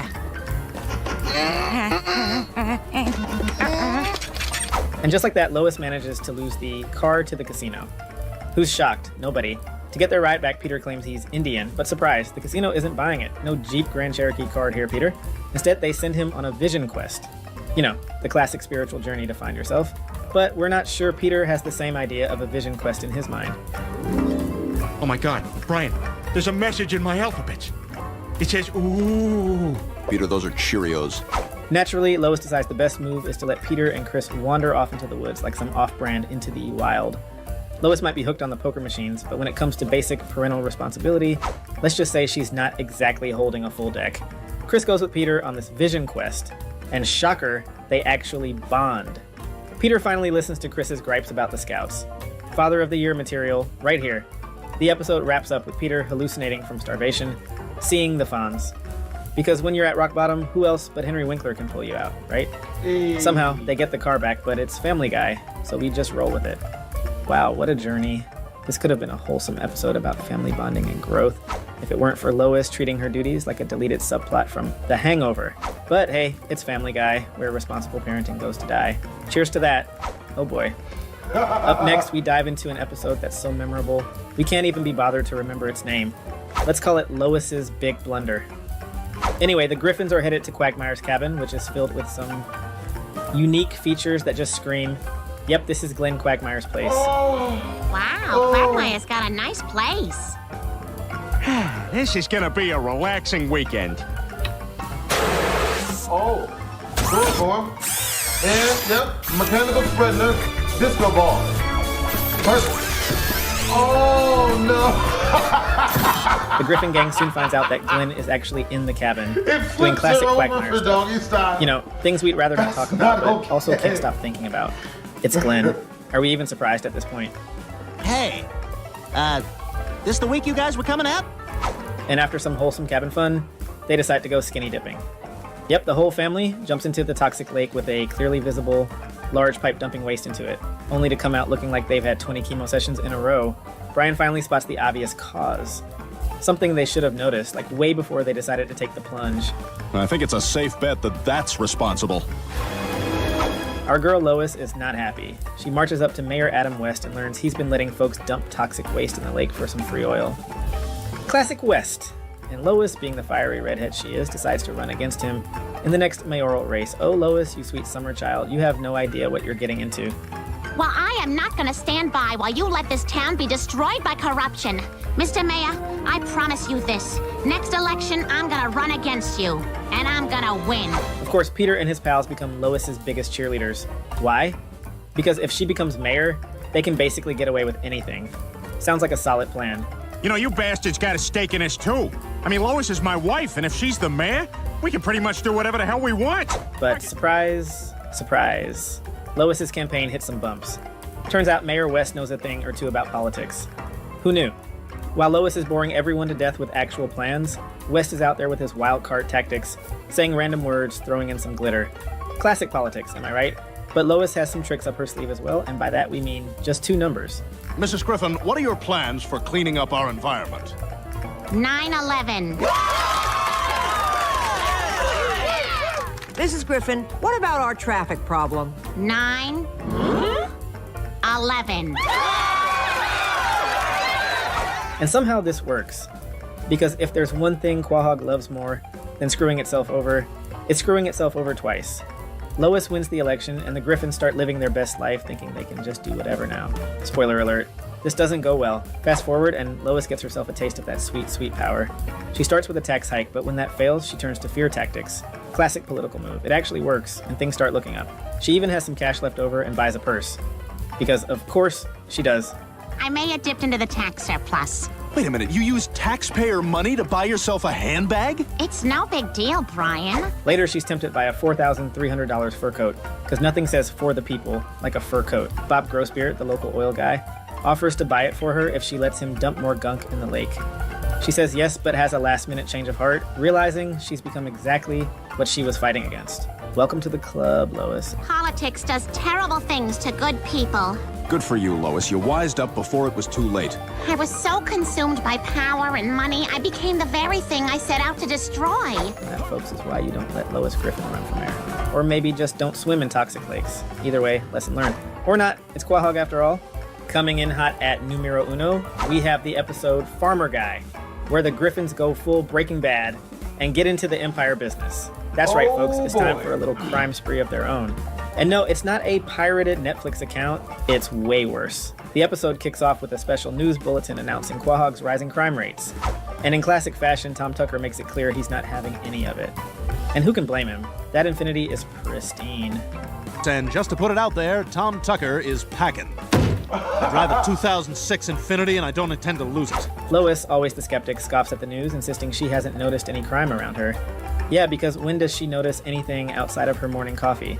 But just to snap her back to reality, we immediately see Glenn Quagmire getting mugged in broad daylight. Even the animals are in on it. And honestly, they're pulling it off with some serious style.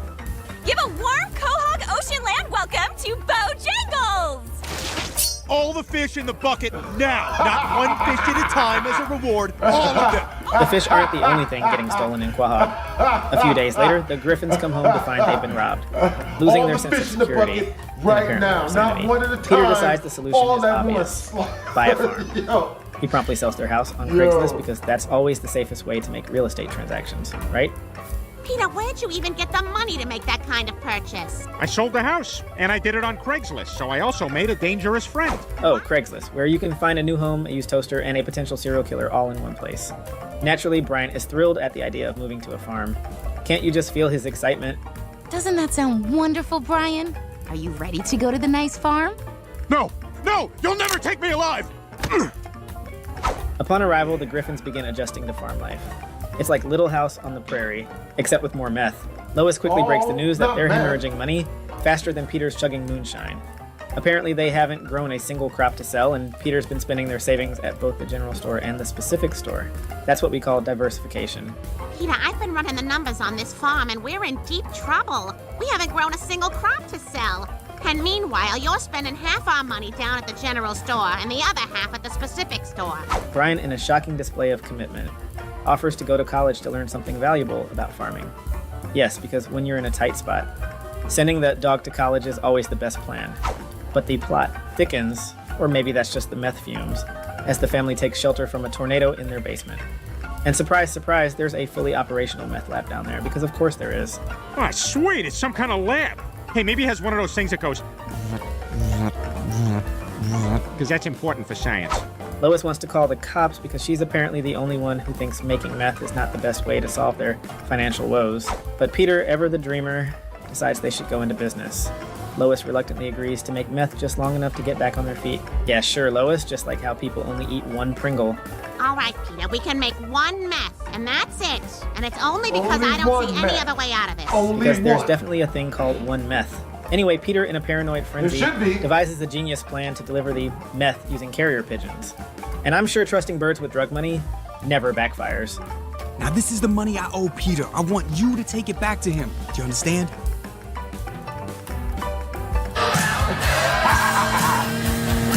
That's real. Soon, Brian returns to find the farm and the family completely unhinged. Everyone's down to their skivvies except Meg, who is conveniently unconscious. What? Oh, yeah, we're meth dealers now. Yeah, you missed it. My teeth came in and then fell out again. Lois, realizing their little side hustle is destroying Quahog and their family's sanity, decides it's time to pack up and go home. Peter is initially hesitant, but then remembers the lab is on the verge of exploding. Eventually, they make it back to their old house, which they miraculously buy back after property values plummet during the crime wave. Because who wouldn't want to move back to the neighborhood where they just escaped a crime spree? And that, my friends, is why Farmer Guy takes the top spot on our list. Meth lab explosions, talking dogs going to college, and carrier pigeon drug mules. This episode has it all. And it has meth. And studies show that stuff is always... Yeah, we're going to edit that out. Don't do meth. Horrible for your skin complexion, and your teeth complexion, and your hair, and your fingernails. Family Guy may have cemented its place as that not-so-family-friendly, hilarious show about the wackiest family in Quahog, but that doesn't mean throughout its 22-season run that still continues to this day, it hasn't had episodes that are downright cringe and hard to watch. Here are 10 episodes from Family Guy that don't really hit the funny spot and makes you want to smash the hell out of the skip button.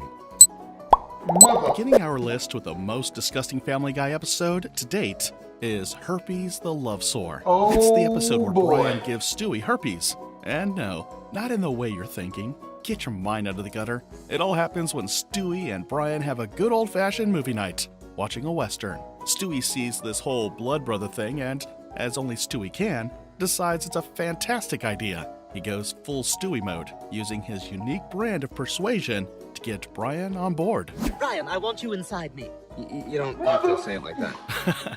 With knives in hand, they seal the deal, bonding over the slicing of palms. And at that very moment, you can almost hear the herpes viruses firing up their engines because, surprise, surprise, Brian's not exactly living the cleanest life. Hey, are you blood brothers with Meg because you ate her tampon out of the trash? Not long after, Stewie wakes up to a shocking change in his appearance.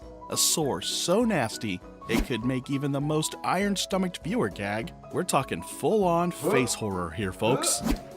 Ew, what's this? Stewie's not buying it, so he digs into Brian's history and makes a horrifying discovery that somehow manages to look worse than his lip. You know it's bad when even Stewie, a baby who has tried to take over the world multiple times, can't handle it. Oh my god, look at you! You're more herpes than dog! Brian tries convincing Stewie that maybe he shouldn't be overdramatic about it, but if we're being honest here, Stewie is anything but dramatic, because the real Stewie we know would be bashing Brian's face in by now. I mean, like what if it wasn't called herpes? Like what if it was called Boppo? Huh? Oh, I got a little Boppo. Oh, that's cute. I want Boppo. Yeah, sure, Brian. Just call it something cuter, because everyone's dying to catch a case of the old Boppo. That's how Jada Pinkett Smith made entanglements, okay? Not. Stewie soon finds out that living a life with a giant, disgusting sore right on your lip is not ideal, especially when you're a kid. As he's telling his teddy Rupert to get checked because God knows what they've been doing, Chris walks in on him and reveals that he too had the bright idea of becoming blood brothers with Brian. Oh. Good lord, you've got herpes too? Fed up, Stewie and Chris decide it's time to teach Brian a lesson and wreck his lifestyle. Hey, if they have to suffer, so should he. Really, they're doing the world a public service by taking down the herp hound of Quahog. You must be such a good person to knowingly go out with a herpes-riddled dirtbag. Stewie goes full hacker mode, digging through Brian's laptop like some CSI episode, and informs the whole town of Brian's viral status. His new profile picture? A herpetastic jump scare that nobody needed in their lives. Brian is eventually forced to make it up to them with some pretty easy to fulfill demands. I want to drive your Prius to the end of the block all by myself. That's it? Yes. Okay. Brian also assures Stewie that living with herpes for the rest of his life would only be bad during stressful times. Oh yeah, super reassuring. Like that's the one thing Stewie needed to hear to relax. So, what would you say some of your weaknesses are? That could be one of them. That's probably one of them. Next in is probably one of the most inappropriate episodes in the history of Family Guy. It's the episode where Stewie impregnates himself. Yep, you heard that right. And if you're asking, who's the father, you already know it's Brian. Because if you thought it was Rupert, that's just way too weird for Family Guy. The episode starts off when Stewie, senses Brian slipping away from their already questionable friendship. And what better way to save a failing friendship than to have a baby? So, Stewie gets to work, trying to talk things through with Brian, but Brian's too busy scrolling on his phone, probably checking Tinder for another date. That's way out of his league. This makes Stewie desperate, and he has to take matters into his own hands. If we're going to fix this relationship, we need a baby, and we need it now. Soon, Stewie is finished building a fertilization machine, and then he proceeds to say a sentence I don't think I ever expected to come out of Stewie's mouth. All right, Rupert, the fertilization device is complete. This will impregnate me with the child that will bring Brian and me back together. I mean, who sat in the writer's room and said, you know what Family Guy needs? A Stewie-Brian pregnancy plot. Like, why? Fast forward, and with the help of science and sitcom magic, Stewie is now a mother or father? I don't even know anymore. He gives Brian the good news and gets the reaction we'd expect from Brian. Brian, we're pregnant!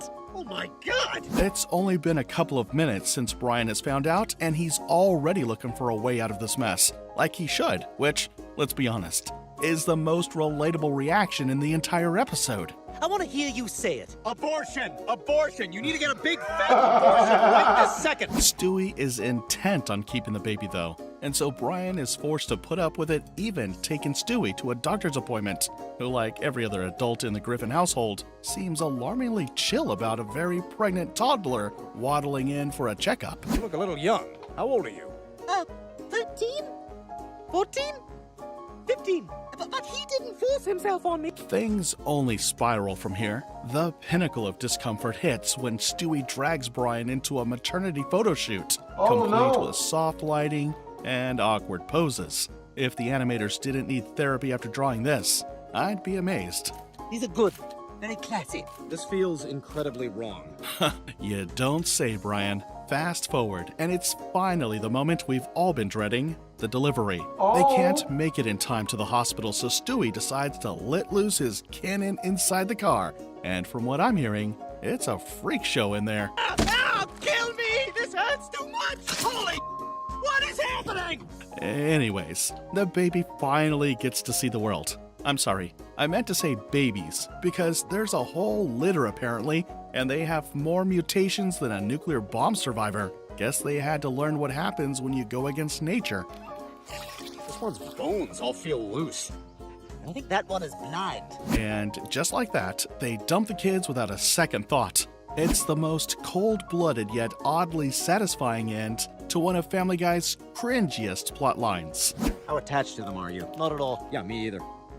Next up, we have Seahorse Seashell Party, which probably has one of the cringiest and boring A-plots ever. They went all out on Brian's trippy journey, while the rest of the episode is just hard to get through filler plot. So, the Griffins are stuck inside with a 36-hour storm raging outside, and with nothing else to do, they have to come up with ways to entertain themselves, which shouldn't be hard considering it's the Griffins we're talking about. The first idea is charades, which Peter doesn't fully understand. Oh, yeah, okay, me first. Okay, it's a movie, all right? Movie. Peter, there's no talking in charades. After that fails, Peter gives up and tortures the rest of the family with a painful 4-minute segment of straight-up dad noises.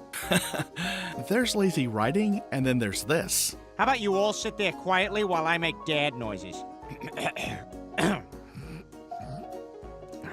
Running out of ideas, they start doing anything that includes Peter humming the most annoying cover of theme songs from the movies. And it's like 5 minutes of straight torture. God, this episode is painful. Even Meg can't stop herself from lashing out, which, like you'd expect, has the entire family taking out their frustration on her, because she's Meg after all. I am sick of all you guys ganging up on me. You guys all think you're so much better than me. Oh, Meg, that is the least fancy thing I have ever heard. Meg's had enough, though, as she goes on this rant for the entire episode about each character, starting off with Chris, who should be backing her up, but instead gangs up on her with the rest of the family. Is it too much to ask to be treated with a little decency from my brother? Maybe show me some kind of kindness by not jumping on the Let's Get Meg family bandwagon? Lois eventually comes in to defuse the situation by totally not helping at all. Meg seems to think she's taking some kind of stand here that's gonna make us all feel like we're inadequate. But that just pushes Meg even more, as she now directs all her anger towards Lois, calling her out for her bad parenting and neglect. But seriously, who asked for all of this? We just want funny cutaways and stupid jokes, man. Is this Definitely coming from my cutaways. role model mother? Lot The of stupid shoplifter, jokes. the drug addict, the porn star, Real. the whore who let Gene Simmons and Bill Clinton go to town on her? Oh, finally, Meg confronts Peter, who, unable to comprehend her insults, finds her argument funny, even as she calls him out for his destructive tendencies, and how he would go to prison if anyone in the real world witnessed his treatment of her. It only dawns on him that he is being insulted when Meg calls him a waste of a man. You're a fat, lazy, abusive, blue-collar Irish Catholic dad who drinks way too much and barely makes enough money to support his family. Within moments, the whole family turn their own abusive criticisms against each other until a devastated and tearful Peter flees upstairs, leaving Meg and Brian alone to discuss the situation. You shut up, all of you!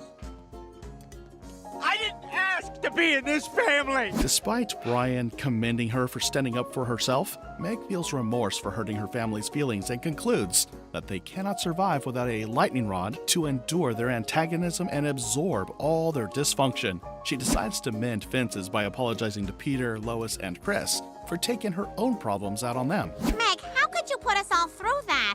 I'm sorry, you guys. You're a bitch. Yes.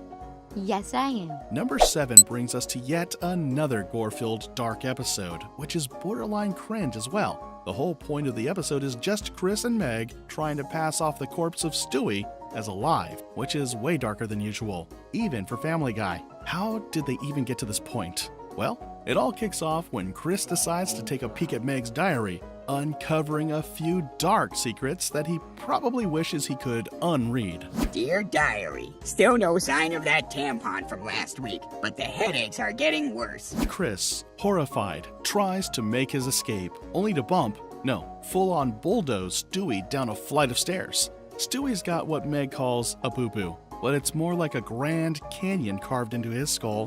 Do you think he's okay? I don't know. But hey, at least he's breathing, so Meg isn't too worried. Is he breathing? It looks like it. That's a good sign, right? You can literally park a car in his head, Meg. Call an ambulance. It's soon time for dinner, and Chris manages to get Stewie settled into his chair. But after he faceplants himself in his bowl, Chris realizes he has to do some improv to distract Lois. There's just one tiny problem, though. His accent seems to be a bit off. Hey, how's the food, Stewie? Oi, blimey, it's alright. This is how I do declare waka waka. Anyways, Chris and Meg soon get a lesson in biology as they discover leaving a wound like that exposed for so long has terrible consequences. We cut to another weird scene where Chris's definition of cleaning a wound is using dirty bathtub water. Meg realizes the maggots forming in Stewie's head are growing faster than expected, a little too fast. I think the maggots have evolved to the point that they've developed space travel. That's when Meg decides to do the thing they should have done all along. Maybe we should take him to the hospital. Chris, on the other hand, has an even better idea, and he subjects us to something straight out of Junji Ito's manga or something. Hand me that scrub brush. Yep, you just watched Chris scrub Stewie's brain clean. At least he'll have the same IQ as the Griffins once he wakes up. If he wakes up, Peter ends up walking in on the kids as they're freaking out, and he reveals that this isn't the first tango with being irresponsible with his kids. He's knocked them out far more times than he can remember. When you were babies, I used to knock you kids out every month or so. Sometimes by accident, sometimes when the Patriots lost. How comforting to find out that your dad used to knock you out when his favorite team lost. He gives Meg a list of caps she should get, and that's when they're reminded of an incident they should have disclosed to Peter way earlier. Good idea. One of those hats would have helped him at the park today. What sins did Stewie commit to be born as a griffin? Peter doesn't even care that his child had half his brain eaten by a raccoon. They even have a close call once when the whole family gets together to watch Brian's new show. But Chris manages to get Stewie and escape with some collateral damage dealt to Stewie. Oh, ha ha. Time for bed, Stewie. With Stewie's wound now changing more colors than a chameleon, Meg starts freaking out and wants to take him to the hospital like a sane human would. But Peter has one last trick up his sleeve, and you're not gonna like what you see next. No, I got one last plan, Meg. Oh my God! Stewie! Oh God, what have I done? How does she not notice the maggots in there? Anyways, she's already on the case. Peter, we have to cover this up. Yeah, but what? Yeah, this entire family is screwed up. Fast forward and they take Stewie to the hospital finally, and through some weird miracle, he's back up on his feet. Just a couple of months later, though. Hey, I just found out it's November. What the fuck happened? Another gem in the Family Guy Hall of Shame that somehow makes you laugh, cringe, and question everything you thought you knew about cartoon boundaries. All at once. At the 6th spot, it's the one where Quagmire's sister, Brenda, gets stuck in a toxic relationship with her abusive boyfriend, Jeff. Honestly, this episode feels like it started with an idea and then just lost the map halfway through because it's a wild mix of dark, cringy, and downright baffling. Stuck. Females love themselves a Chris Brown for some reason. It all kicks off when Brenda shows up to help out Quagmire after he's had a little accident. But unfortunately, she's not alone. She's brought her charming boyfriend, Jeff, who redefines what it means to be an absolute jerk. Come here! You fat, ugly bitch! If today wasn't your birthday... Jeff, please, you're being... What? Dang. Jeff, whose communication style seems to be permanently set to shout like a lunatic, proceeds to make sure the whole neighborhood knows he's a trash human. Well, it wouldn't matter if you would just pick up that night shift at the prison. But then I'll be working 100 hours a week. So what? I need money for motor oil and wallet change. Quagmire's had enough of watching his sister get treated like a human punching bag, so he turns to the Griffins for help. Lois offers to talk some sense into Brenda, but things take a turn for the worse when she notices Brenda's new accessory, a shiner the size of a golf ball. No, it's really not that bad. It only hurts when I see. That's kind of the whole point, isn't it, Brenda? Lois tries her best to convince Brenda that maybe, just maybe, Jeff isn't exactly boyfriend material, but Brenda's way too deep in denial. Jeff's sweet. You don't see how soft and gentle he hits me when we're alone. Do you hear yourself? He shouldn't be hitting you at all. Yep, that's the sound of the audience's collective cringe. When Lois's pep talk goes nowhere, the gang organizes an intervention to make Brenda realize she's in a textbook abusive relationship. But they probably shouldn't have let Meg go first. Meg? I feel like if he likes you, maybe you can change him. Okay, maybe she wasn't the one to start. The intervention is starting to go south before Quagmire decides to take charge and prove that maybe beneath all that creepiness and perverted ego, there's a loving brother under there. We finally see a sliver of hope as Brenda is starting to realize what a jerk Jeff is, until she does this. Brenda, you tell him? No, not yet. Everyone, I have wonderful news. Jeff and I are getting married. That's not it. She's also pregnant, and Peter, like always, does not read the room. Oh, congratulations! Have you thought of any names yet? Maybe Slappy? Or Bruisey? Quagmire, understandably, is not thrilled with the idea of watching his sister marry a human pile of garbage. While brainstorming for a way out of this nightmare, Peter, in a rare moment of clarity, accidentally suggests the perfect plan. You know, I was thinking this afternoon, what the hell happened to the days when a guy does something like that to a girl, and a bunch of us guys get together and just go kick his ass? The guys invite Jeff on a hunting trip, and Peter, of course, nearly ruins everything by almost blowing their cover. Well, what the hell are we doing out here? I thought we were gonna kill him. So, Jeff, do you like loud sentences? Turns out Jeff already has an idea of what's going on, and he came prepared. After knocking Peter and Joe out, he takes Quagmire out to the middle of the forest, where he plans to kill him. Quagmire isn't going down without a fight, and he challenges Jeff to a fist fight, which he badly loses, and ends up getting choked to death. But Jeff soon finds out why Quagmire is the autoerotic asphyxiating king of Quahog. I choke myself every day, you bastard! What the? The next morning, Peter, Joe, and Quagmire return home with a forged note, supposedly from Jeff, saying he's decided to leave Brenda. This should be the end of the chaos, but instead, we get a bizarre ending line from Peter. I kind of want to kill somebody else now. Sitting at our number 5 spot is the episode that was set up just to pull in ratings by killing off a main character for no apparent reason. Yes, it's Life of Brian, where Brian gets replaced with an even more annoying dog, which is a feat in itself. The episode kicks off with Stewie and Brian doing something incredibly smart, playing in the middle of the street. despite having a gigantic backyard right outside their house. Okay, Brian, I'm just putting this out there, but I'm a baby, and only dicks don't let babies win. Apparently, the universe agrees, because the second Stewie runs inside to grab his knee pads, out of nowhere, a car speeds by and bam! Brian gets run over. Honestly, for a main character death, it felt like they put about as much effort into it as they did into last week's cutaway gag. At least, the squirrel got the last word. Holy crap, what the hell happened? That guy sucked. At the vet, the family waits impatiently as Brian gets treated. Peter, on the other hand, believes it's time for some small talk, which isn't appreciated. Aren't you supposed to be running around? Don't talk to me. You have a bad reputation in the chicken community. Oh, eventually the vet comes out and delivers the news everyone dreaded. Brian's time is up, and just before he passes, he leaves the family with his final, oddly sentimental words. You've given me a wonderful life. I love you all. As the family mourns Brian's death, Stewie is already thinking of a way to bring him back, and he has just the right thing for it as well. Wait a minute. That's it!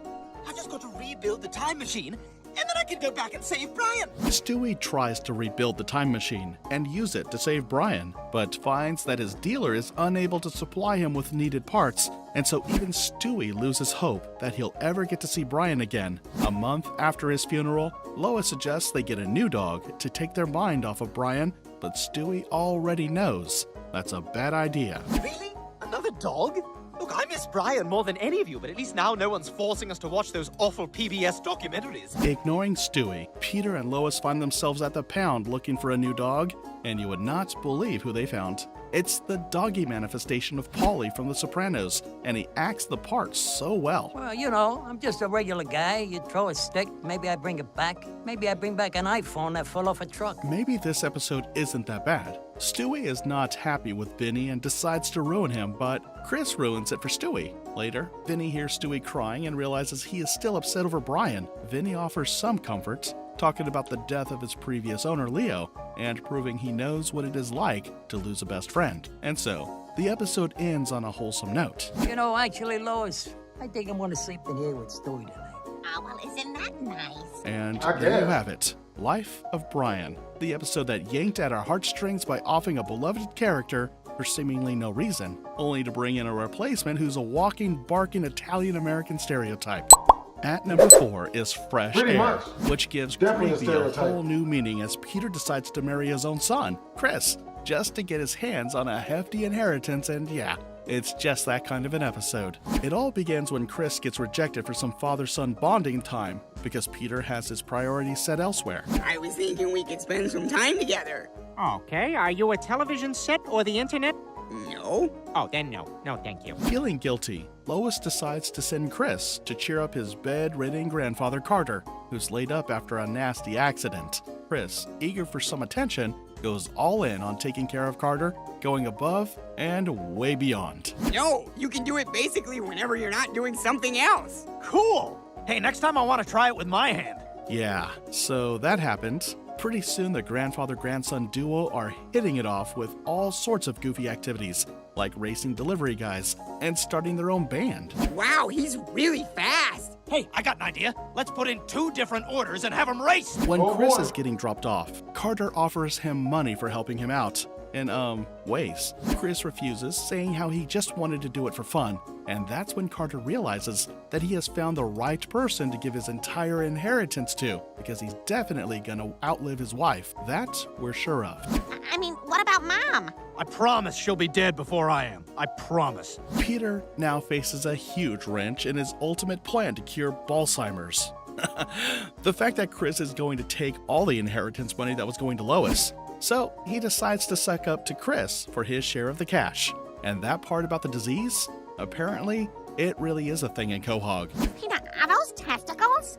Why did you get those? I don't remember. His kiss-assing techniques are pretty dusty, but he'll get there eventually. Hey, Chris, hey, you remember that kid you said was bullying you at school? Well, here's his head. Ah! That's not even him. Oh, but Peter's blatant attempts to win over Chris aren't working fast enough. Then, Quagmire plants a truly bizarre idea in Peter's head, leading to a plot twist that absolutely nobody saw coming. Chris, There comes a time when every man looks at his son and thinks, I want to take this to the next level. Chris Griffin, will you marry me? Yeah, I'm not sure that happens, Peter. No, ever. it doesn't. So, Chris decides to go with the wedding idea as a way of finally being able to spend time with his father. On the wedding day, Lois and the rest of the family interrupt the ceremony to tell Peter what he is doing is wrong, as if that wasn't already obvious. Lois, how did you find out about this? Peanut, several people have called the police about a man marrying his son. Chris stops her to reveal he knew all along it was for the money,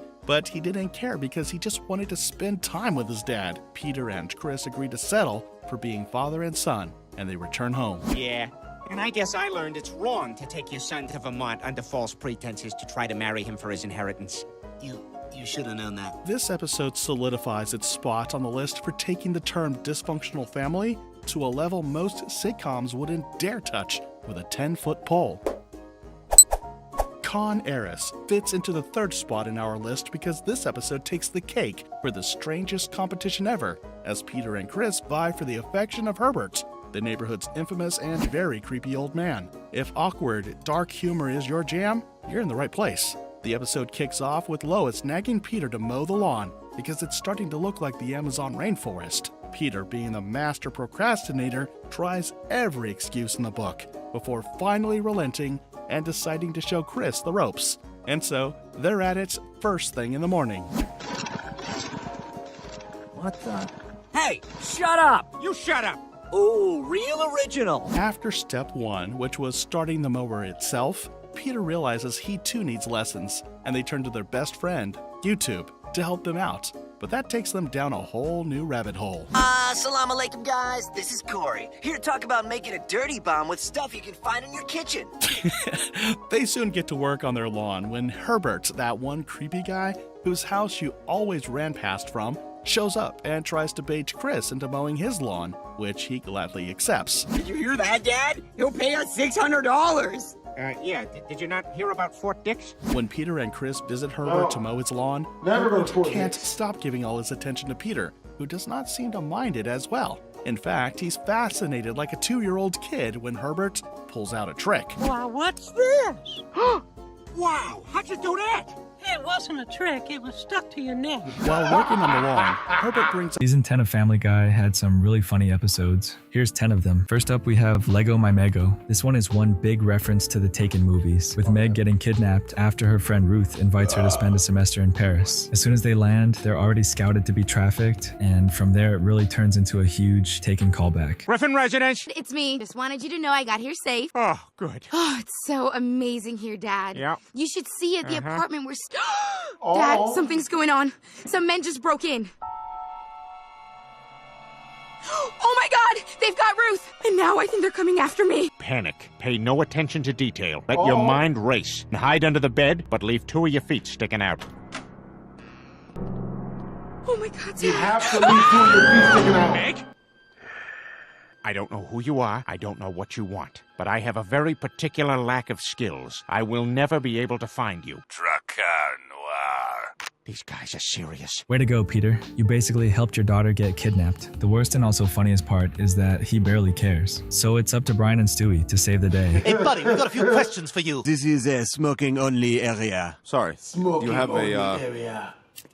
You know, I really only smoke when I drink. Oh. This is a nice way to do this. Have you seen this girl? Quick, he's getting away!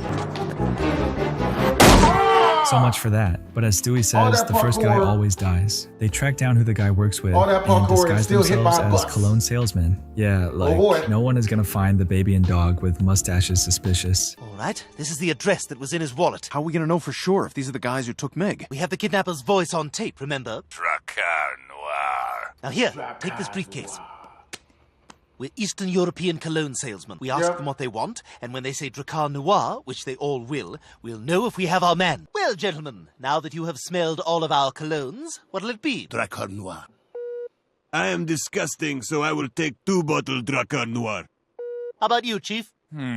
Let me quickly grow beard and think about it. I will take Drakkar Noir.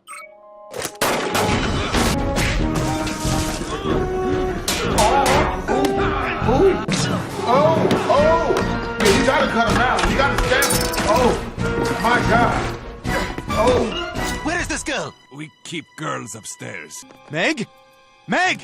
Help me. Oh, we're here to help somebody else, sweetheart. Brian, look! Oh my God! Meg! What the hell? Where'd you get that hat?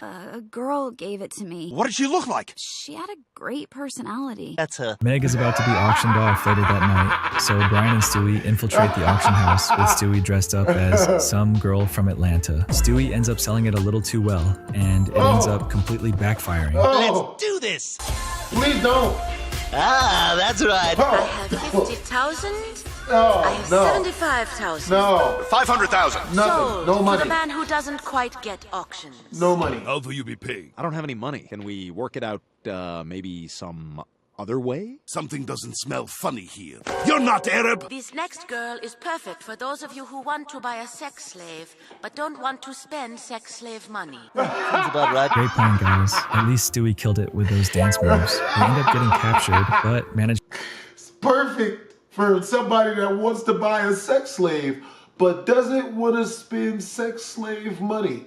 To escape and follow Meg in a hilarious car chase. We're talking every trope you can expect from action movies. Oh, cool. They got car chase GPS. Back up dangerously into traffic. Wrong way down busy street for 500 meters. Say, hang on, and drive down staircase. Hang on. Poorly edited shot where driver is obviously stunt person.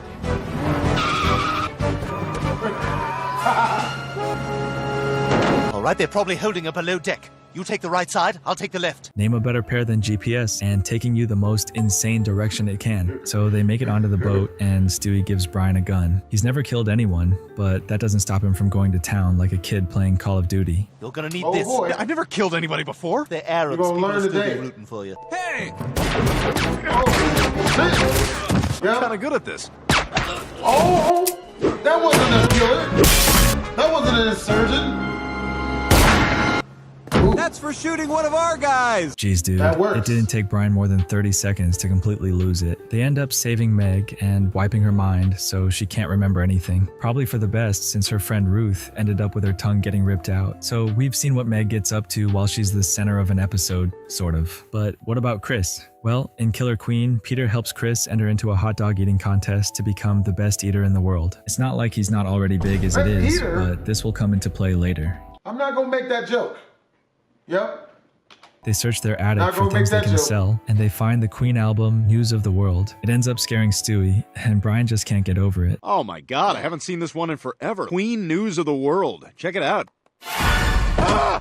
What the hell is that? A killer robot monster? Stewie, relax. No, Brian, you keep that thing away from me. Can it see me? You're really scared of this thing, huh? Does it eat little boys? Maybe, if it's hungry. Here's $50. I'm taking this album. We got our entry fee for the eating contest. Oh, good morning, Rupert. Clearly forgot. The sound scared me. Not the picture. Only a little bit of picture, but mostly the sound. Hey, Carl, can I get a couple of scratch-off lottery tickets? Oh, sure, Brian. Can I do one? I love scratchers. Cherry. Another cherry. Oh, come on, one more. Thanks, Carl. Bruh. Yeah, you're welcome. That was fun. See you later. Hey, thanks for letting me be Yoda. Yeah. Why does that scare me, bro? this? Five Nights at Freddy's jump scares, man. Okay, that didn't scare me. What was I worried about? That was bad. Oh, God, he's bleeding, and nobody's doing anything about it. You'd think with all the crazy things Stewie has seen and done that this would be nothing, but it's hilarious how they just use the actual album in the episode. Meanwhile, Chris and Peter are at the hot dog eating contest and Chris ends up winning, but he ends up having stomach pains and Lois signs him up for fat camp. Peter joins him too because he's huge enough to have his own orbit after all. What do you got there? A candy bar, huh? Where's your bag, fatty? You're welcome to search my beef case, but there's mutton in there. Peter Griffin, cabin clown. You're in big trouble, mister. Looks like I better go on the lamb. Peter Griffin, cabin clown. That's not a good joke. I don't even, like... And he went into the kitchen, slowly opened the refrigerator, and it was empty. Weak with hunger, raced from the refrigerator to the counter to look for a delivery menu, but all he could find was one for a vegan place. Salad! This one time, I was on a city bus, and the guy next to me was eating a bucket of fried chicken. Even though I didn't know the guy, I just dug in and started stuffing that chicken into my mouth. It was so delicious, but it wasn't fried chicken. It was a baby! This episode could have gone in any direction, but instead, Peter just admitted he ate a baby. That's Also, funny. Barry makes a small cameo in this episode from American Dad. Yeah. While out on a hike, Peter and Chris find the body of another camper. Peter thinks it's his brother-in-law, Patrick Pewterschmidt, since he strangled fat guys back in season 4. Hello? Lois, I hope you're sitting down. I got something to tell you. One of the fat kids at camp got strangled. Don't worry, it ain't your brother. Mom, look who dropped by for a visit. Hello, Lois. Patrick! Joe, Peter, and Chris head back home to arrest Patrick, but Patrick says he was free to go. At the same time, another camper is strangled, meaning it can't be Patrick. Patrick figures out that Chris is actually the one that was meant to be killed, leading to the big reveal. What are you doing here? You dishonored me, Chris Griffin. No one has ever eaten more hot dogs than me. Oh no! Rear naked choke. Oh, sweep the legs. Sweep the Hey, legs. fat ass! I got news for you. That's the news racist. of the world.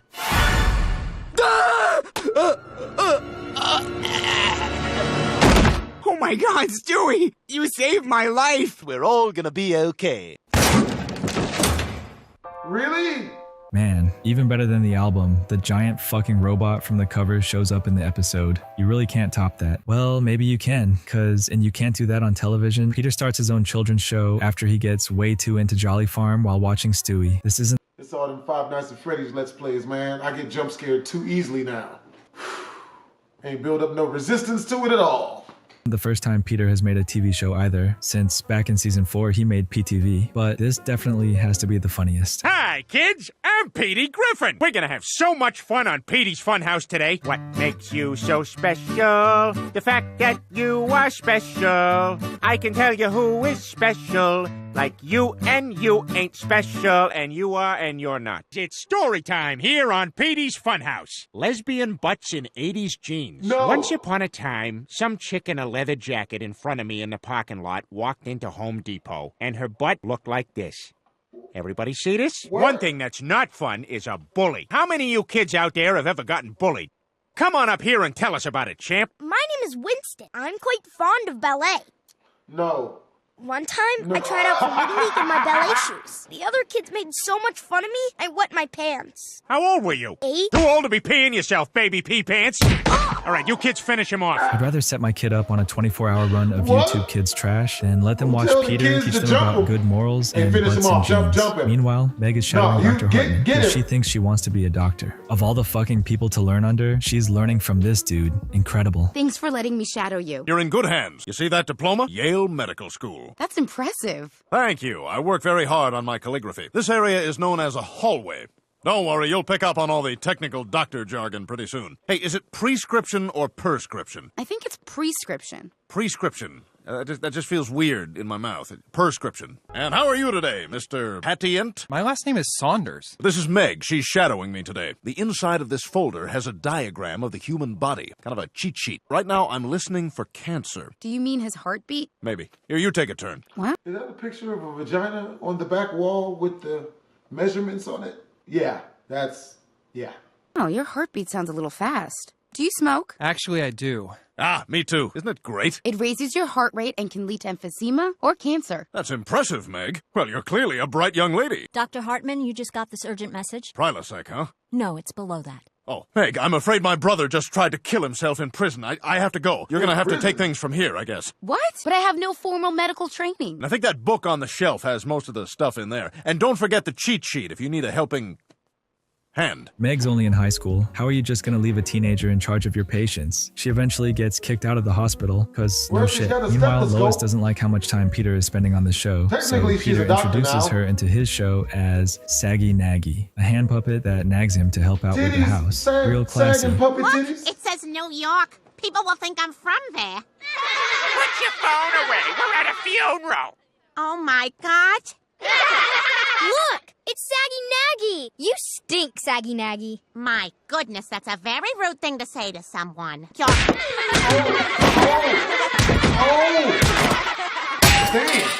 Oh, shit. Damn, Sometimes, Stewie, you didn't have to do Lois like that. Lois gives up on nagging Peter about helping out, and Peter ends up bringing a fucking puma onto the show to teach kids. That goes about as well as you think it would. Don't go anywhere, kids, because coming up, we got some classic comedy with me and a puma. Maybe we should poke him with the "Is the Puma Ready" stick. Come on, kids, we gotta get down to that TV studio. Okay, yeah, just step on the coloring book. That's cool. I'm asking you who's on first.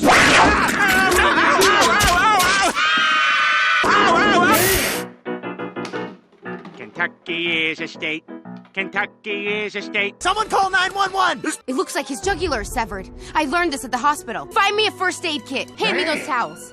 Did I hold on to the ball? Yeah, he's Hang in there, Dad. I'm gonna get you fixed up. You can do it, Meg. Come on, Meg. You gotta save him. You need to let go. Never let go. Horace? Thank God, you're okay. I should have listened to you. Meg was a real one for saving her dad like that. It's pretty intense, but Stewie telling Peter to let go is just so fucking funny. Stewie is absolutely savage in this episode. Next up is Lottery Fever. Forgetting about the plot for a second, check out this bit they do in the opening. It's hilarious. Hold it. What's going on here? I'm pregnant. You're what? We're in the middle of a thing here. You didn't return any of my texts. Peter, what's going on? This girl is obviously not well. She should probably be escorted out of the building. I love when shows change up their opening. Great start to the episode. Anyway, the Griffins don't have a lot of money at the moment. I wonder if it has to do with any of Peter's bad spending habits. Peter goes out and buys thousands of lottery tickets in hopes of winning. Like, mortgaging your house for a second time is a really good idea. Holy shit. They're going to announce the winning lottery numbers. When we lose, I'm getting a divorce. Understood. 17! No, that's... Oh, yes, that is 17. Well, folks, those are our winning numbers. All right, kids, we got 200,000 lottery tickets we got to check.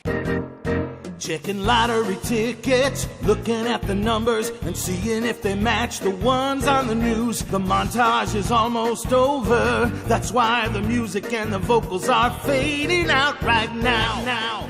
3 days wasted looking through 200,000 lottery tickets. After 3 days of checking every lottery ticket, they all come up as duds. But this was all according to Peter's plan. Those weren't the lottery tickets. That was a test. Is this another test? Yes. These are the real lottery tickets. Don't dump them in with the old ones. Oh my God, we won! Yes, we won the lottery! So the first ticket on top of the pile was a winner somehow. That's some crazy luck. So now the Griffins are rich, and Peter decides to quit his job. I can't blame him, but Peter can't help but give money away to his friends. So he orders bourbon shots for them, and the fucking troll guy shows up to bring it to them. Hey, Horace, give us 3 shots of your best bourbon. And have that Russian waiter I like bring it over.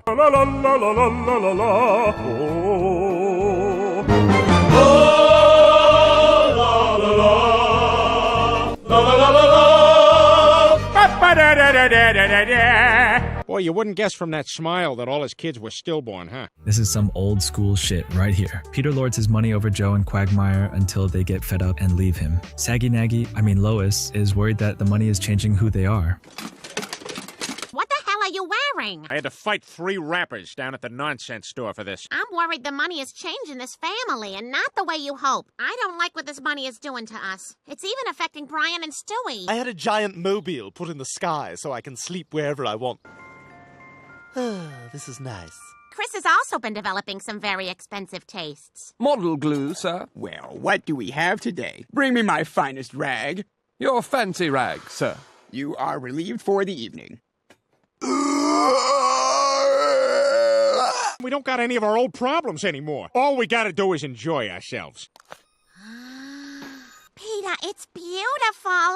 Is it a blood diamond? The 2 kids who found it were forced to murder each other. Oh, Peter, I love it. Well, so much for Lois being the responsible one. 1 blood diamond and dead kids, and she's sold. Eventually, they run out of money. No shit. And what do? Enter the fucking lottery again, win again, and wind up in the same spot. The episode ends with Joe and Quagmire coming through to help them, and the status quo being unaffected. What else is new? Great episode, though. In Cool Hand Peter, the guys all decide they're going on a road trip after they're tired of dealing with their wives. They're going to New Orleans, and they won't take no for an answer. All right, listen up, ladies. We are going on a road trip. This trip is about men being men. Yeah, Okay with me. Sure. Fine. All right, then. Where are you boys going? We're going to New Orleans, the party capital of America. This episode is already starting off great, but it gets better with a classic game of Would You Rather? And honestly, this might be the fucking funniest one. Would you rather be a hobo with a 5% chance of getting inherited by a rich guy, or be Hitler 2 years before the end of World War II? Because you know you're going to have to shoot yourself, but you still got 2 more years as Hitler. As Hitler, can I change certain policies so that maybe I'm looked on more favorably at the end of the war? No, you already screwed up big time. A lot of dead Jews. Am I allowed to alter the mustache? Dude, why do you keep trying to make Hitler work? Am I allowed to kill other hobos to increase my odds? Kill anyone you like, you're a hobo. This one isn't very fun.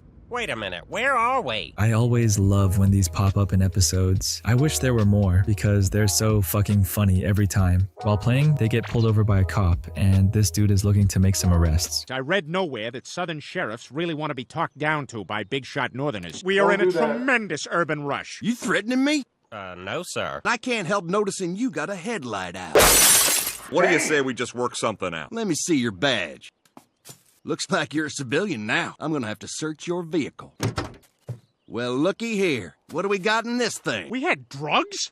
Oh my God, why am I driving drunk when I could have been driving high? Bringing in 4 perpetrators under suspicion of drug possession. 1 African-American, 1 crippled, 1 skinny, 1 handsome. Yes!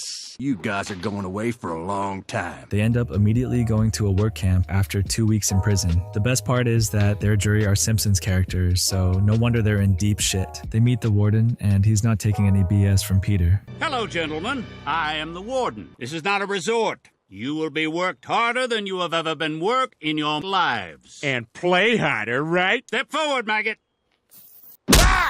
Next time, that'll be you. Oh, I'm so scared. Yeah, you're real big when you got that stick, ain't you?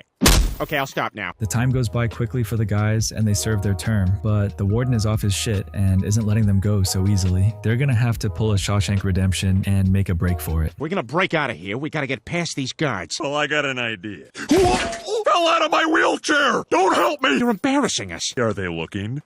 They're actually going to great lengths to avoid it. This will buy us at least 15 minutes of averted gazes. Don't look. If you make eye contact, you'll have to help. Hey, they're getting away! Release the dogs! Oh no, not the dogs, baby. I don't do dogs. I don't trust no dog.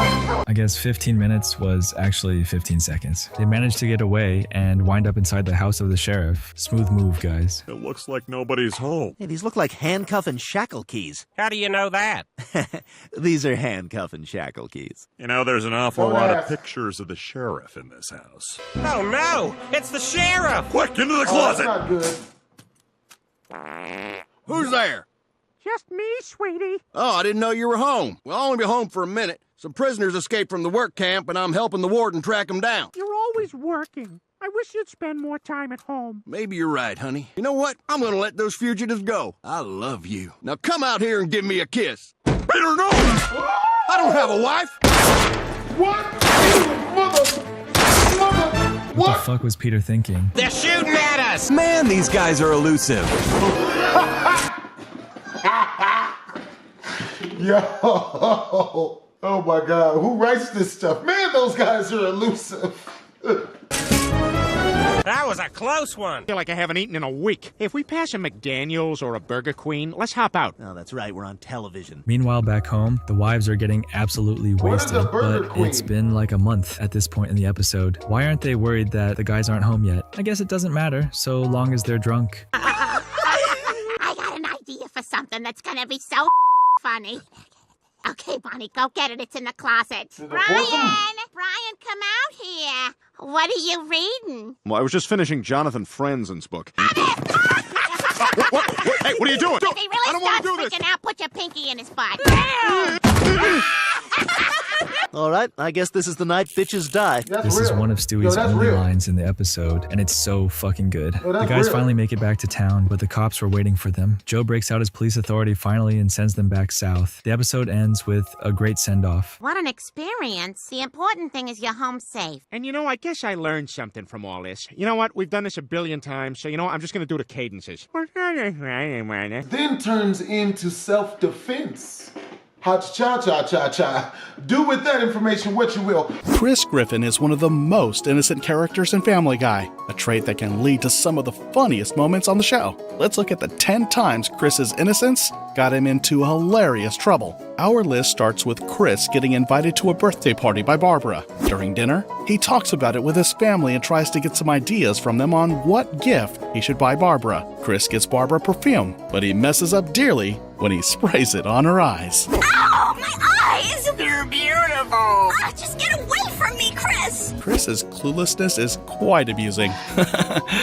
Later, while he's shopping at the store, his bicycle gets stolen. When he goes to the police station to report it, his dad arrives to pick him up. What's funny is that his dad is just as clueless as he is. Okay, I laughed. I was gonna try to brush past it like I didn't, but I laughed.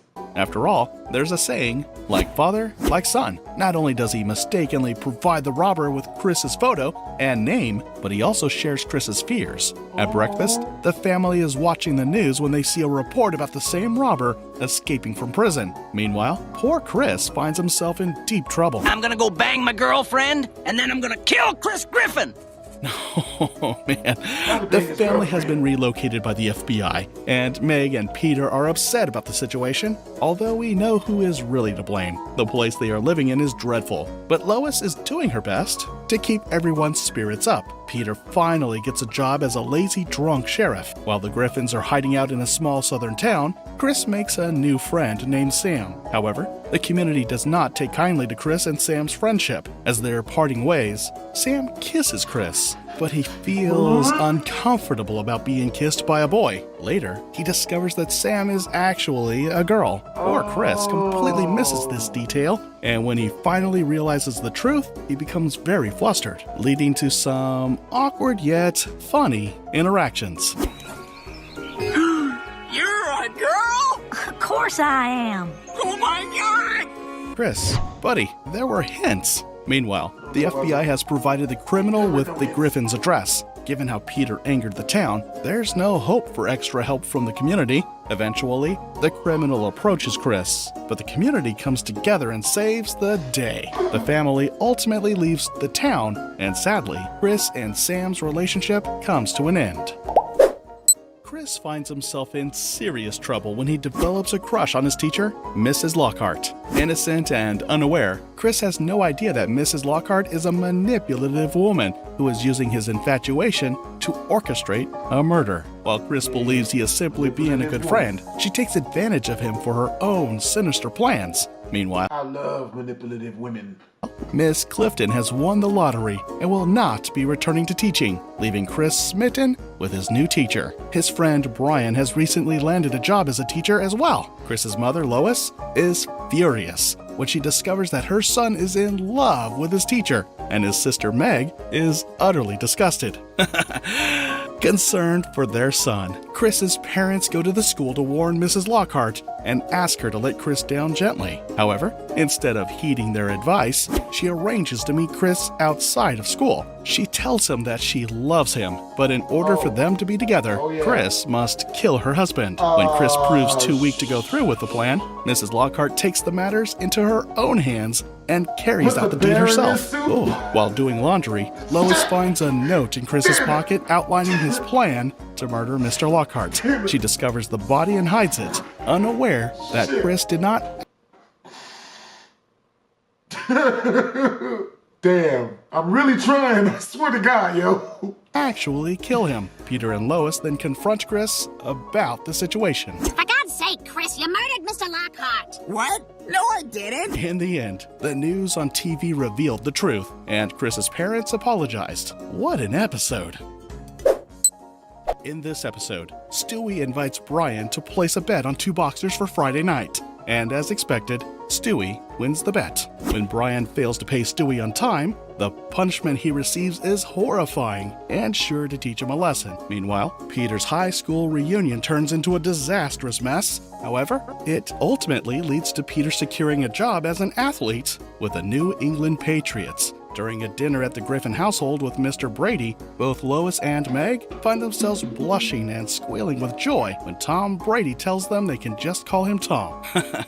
Chris then asks Mr. Brady whether he can also call him Tom, demonstrating his cluelessness by squealing at the chance to call Tom Brady by his first name. He's closer to my age, you cow! Later, the family watches Peter's commercial on TV. With his new job, Peter becomes overconfident and even creates a victory song for himself. His teammates, growing tired of his attitude, decide to sell his contract to the worst team in London. When Peter wants to quit, Lois, the optimistic one, tries to motivate him by encouraging him to see the bright side and be a positive influence for the team. Although his team quits, Tom Brady praises Peter for showing strength by taking on the Patriots alone. At number 7, Chris forms a friendship with an elderly man named Franz, who is revealed to be a former Nazi. Unaware of Franz's troubling past, Chris defends him when Mr. Herbert attempts to intervene. This situation leads to both awkward and darkly humorous moments. This episode begins with the family feeling concerned about Chris, prompting them to find a hobby for him. As Peter and Chris set out to discover a new interest, they discover the elderly weird man, Herbert. Herbert prays to God for the opportunity to sniff Chris's hat. Ew. Miraculously,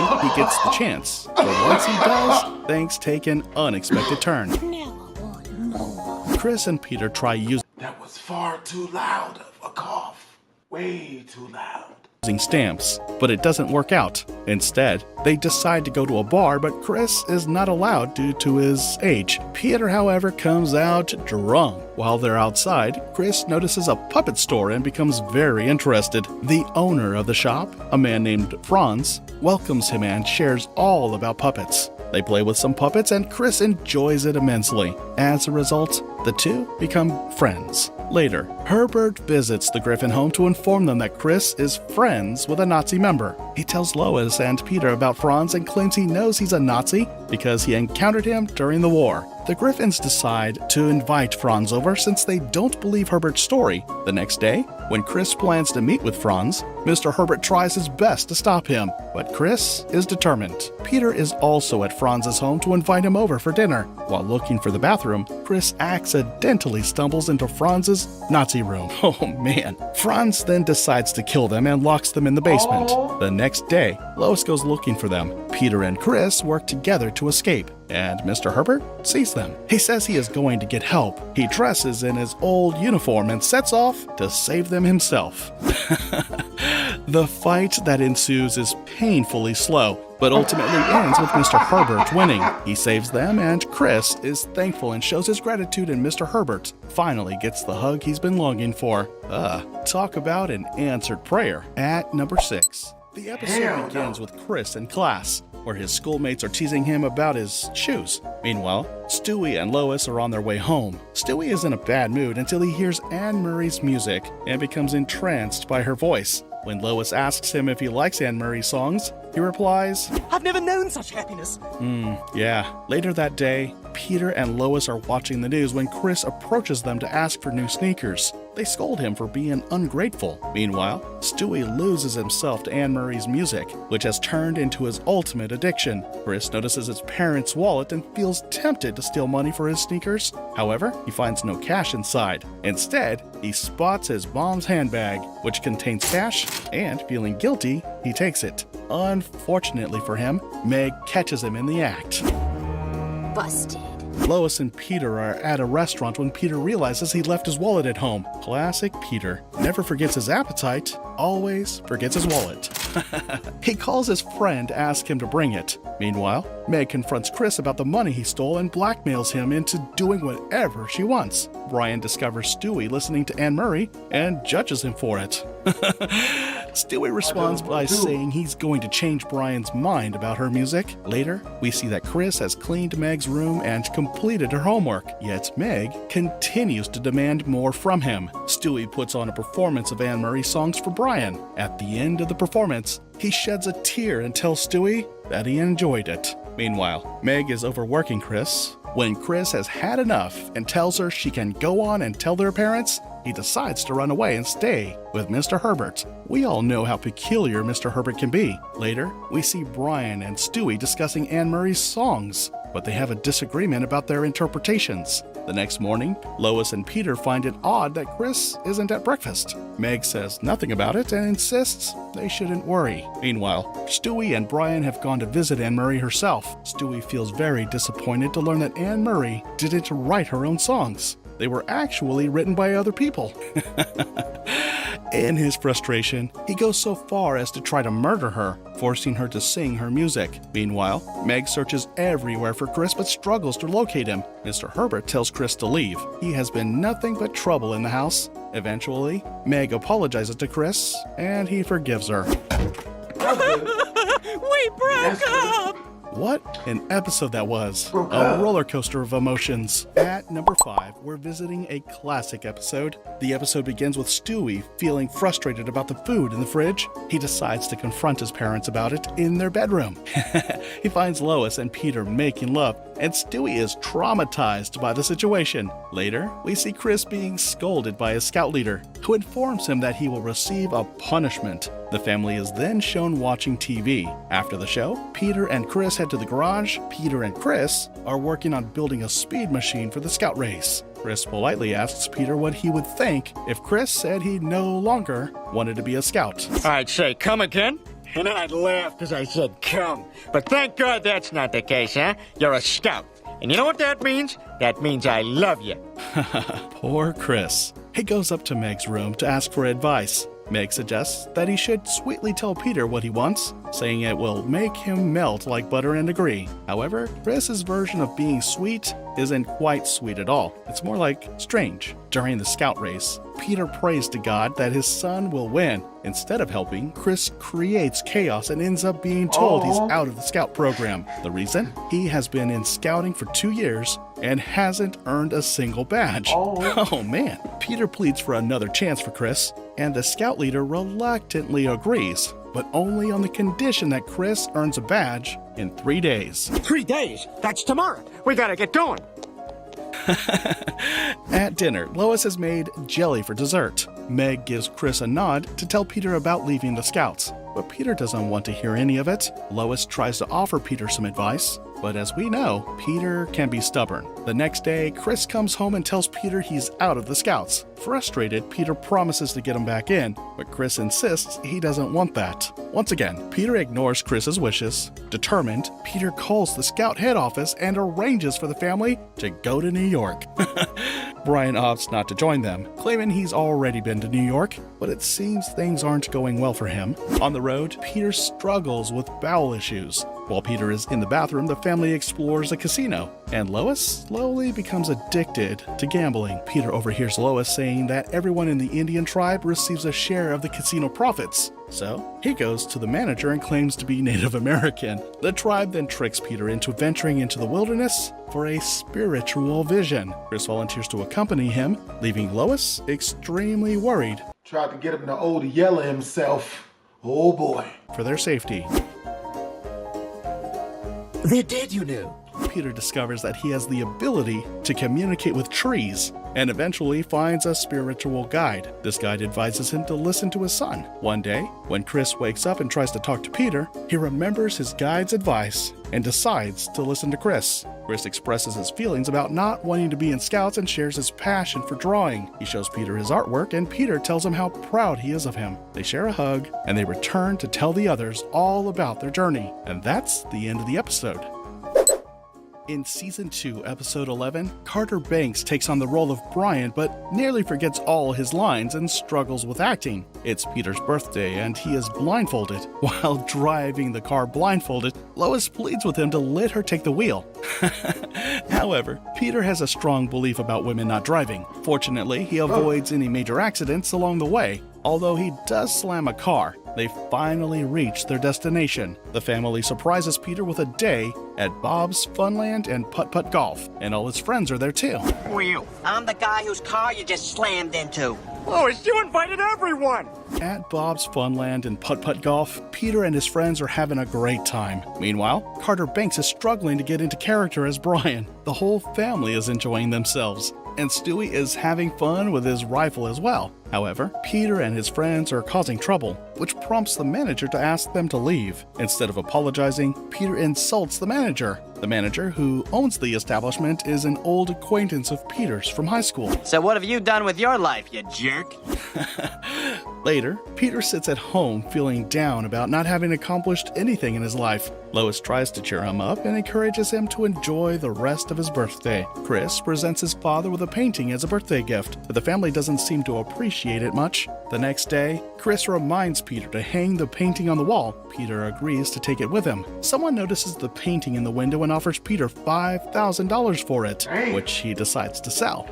Oh man, Chris feels upset because he created the painting for his father, but Peter reassures him, saying he didn't even want it, and they received a free trip to New York from the buyer, Antonio Monati, who believes Chris could become famous. Brian informs them about how significant an art dealer Mr. Monati is. When they arrive in New York, they explore the city as a family. Mr. Monati takes Chris under his wing to try to transform him into an artist. He completely changes Chris's image and tells him that he will never see his dad again, claiming that Peter is a pig. Mr. Monati insists that if Chris wants to be a successful artist, he must stop seeing his father. Peter then turns his attention to Meg, hoping to transform her instead and make her famous for him. Peter and Meg brainstorm talents but struggle to come up with anything until they discover Meg's impressive whistling abilities. Mr. Monati, I don't feel like painting. I want to see my dad. Mr. Monati scolds Chris for it and tells him to keep painting. Meanwhile, Meg quits on Peter, but he tries to persuade her to return, yet she refuses.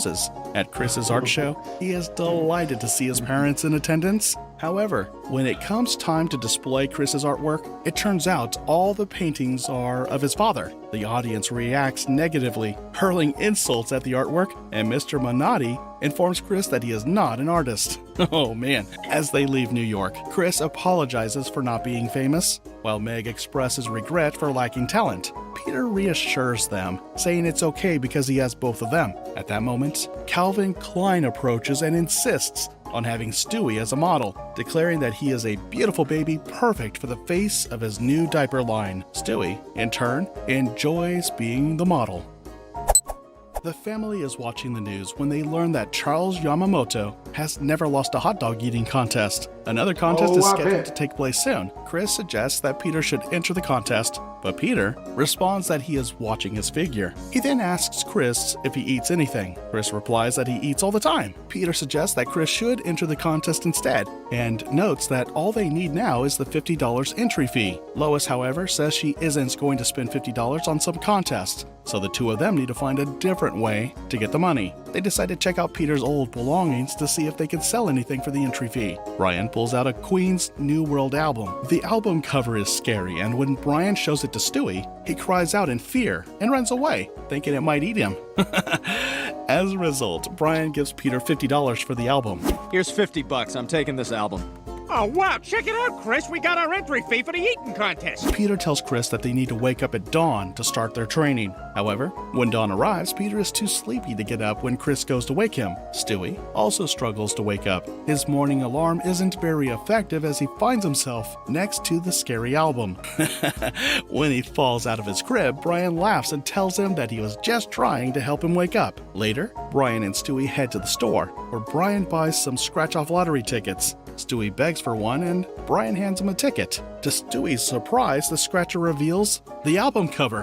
Thanks, Carl. Yeah, you're welcome. That was fun. Later. Is it bad that almost scared me? Stewie goes to his room and discovers a mysterious music box. He plays it with suspicion, but fortunately, nothing scary happens. However, he turns around and sees that his entire wall is painted with the album cover, causing him to scream and yell at Brian. At the contest, all the eaters have 10 minutes to finish their hot dogs. When Peter starts struggling, Chris encourages him, and ultimately, Chris wins the contest, defeating Charles Yamamoto. Peter is incredibly proud of him, but afterward, Chris is in so much pain that Lois scolds Peter for what transpired. She points out that Chris is already overweight and informs him that she has signed him up for fat camp. Chris protests, crying out that he doesn't want to go, but Lois insists it's for his own good. Please take me home. I don't want to go to fat camp. Chris points out that Peter is fatter than he is, questioning why Peter doesn't go to fat camp. Lois agrees with Chris and challenges Peter to stay, so they both decide to remain. The next morning, the coach wakes them at dawn,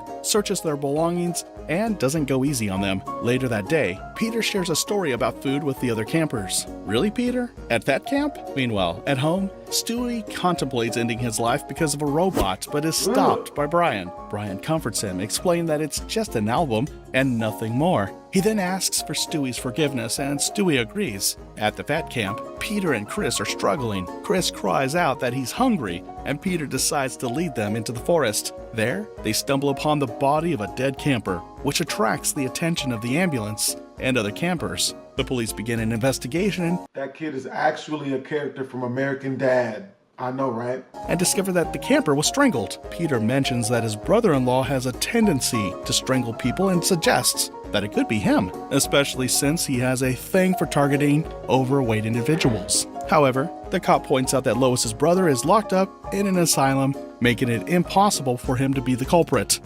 It turns out that Patrick, Lois's brother, has come to visit the Griffins. The policeman Peter and Chris rush home to ensure Patrick doesn't harm anyone. Upon their arrival, they handcuff Patrick, but they soon receive a call informing them that another kid has died at vet camp. They decide to work with Patrick to find the killer, as he has experience with murder. Oh, weird.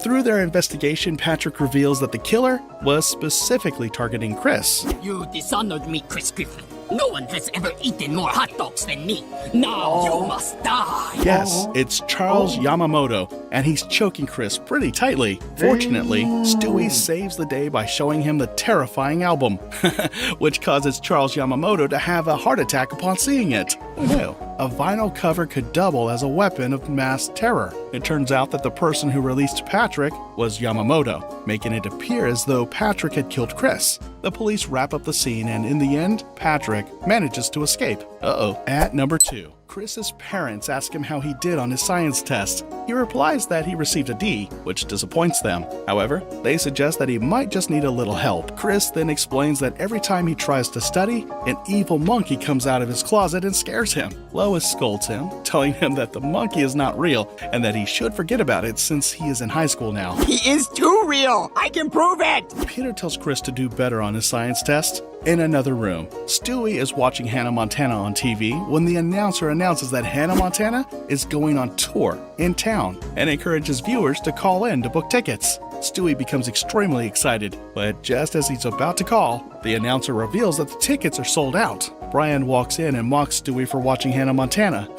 Stewie initially lies, claiming he's watching it just to make fun of her, but eventually admits that it's his favorite show and that he really wants tickets to the concert. He begs Brian to help him get them, and Brian reluctantly agrees to assist. Meanwhile, Meg enters Chris's room to see if he wants to practice kissing again, which is a bit weird. Chris brushes her off, telling her that he's so busy because he set up a camera yesterday to prove that the evil monkey is real. Does see some strange things, but nothing that confirms the Never practice kissing your sisters, men. I don't know why, but this doesn't sound like a good idea. Existence of an evil monkey. All right, it's time to play rough. Chris creates a trap by leaving monkey seeds by his bed and then knocking on the closet door. He successfully catches the monkey and brings it downstairs for his family to see. The Griffins are bewildered, especially when they learn that the monkey can talk. The monkey asks to be untied so he can explain his situation, but Chris pleads with him not to untie the monkey, claiming he is evil. Despite Chris's warnings, Peter unties the monkey anyway. The monkey explains that he has no place to live because he divorced his wife, who was cheating on him with another monkey.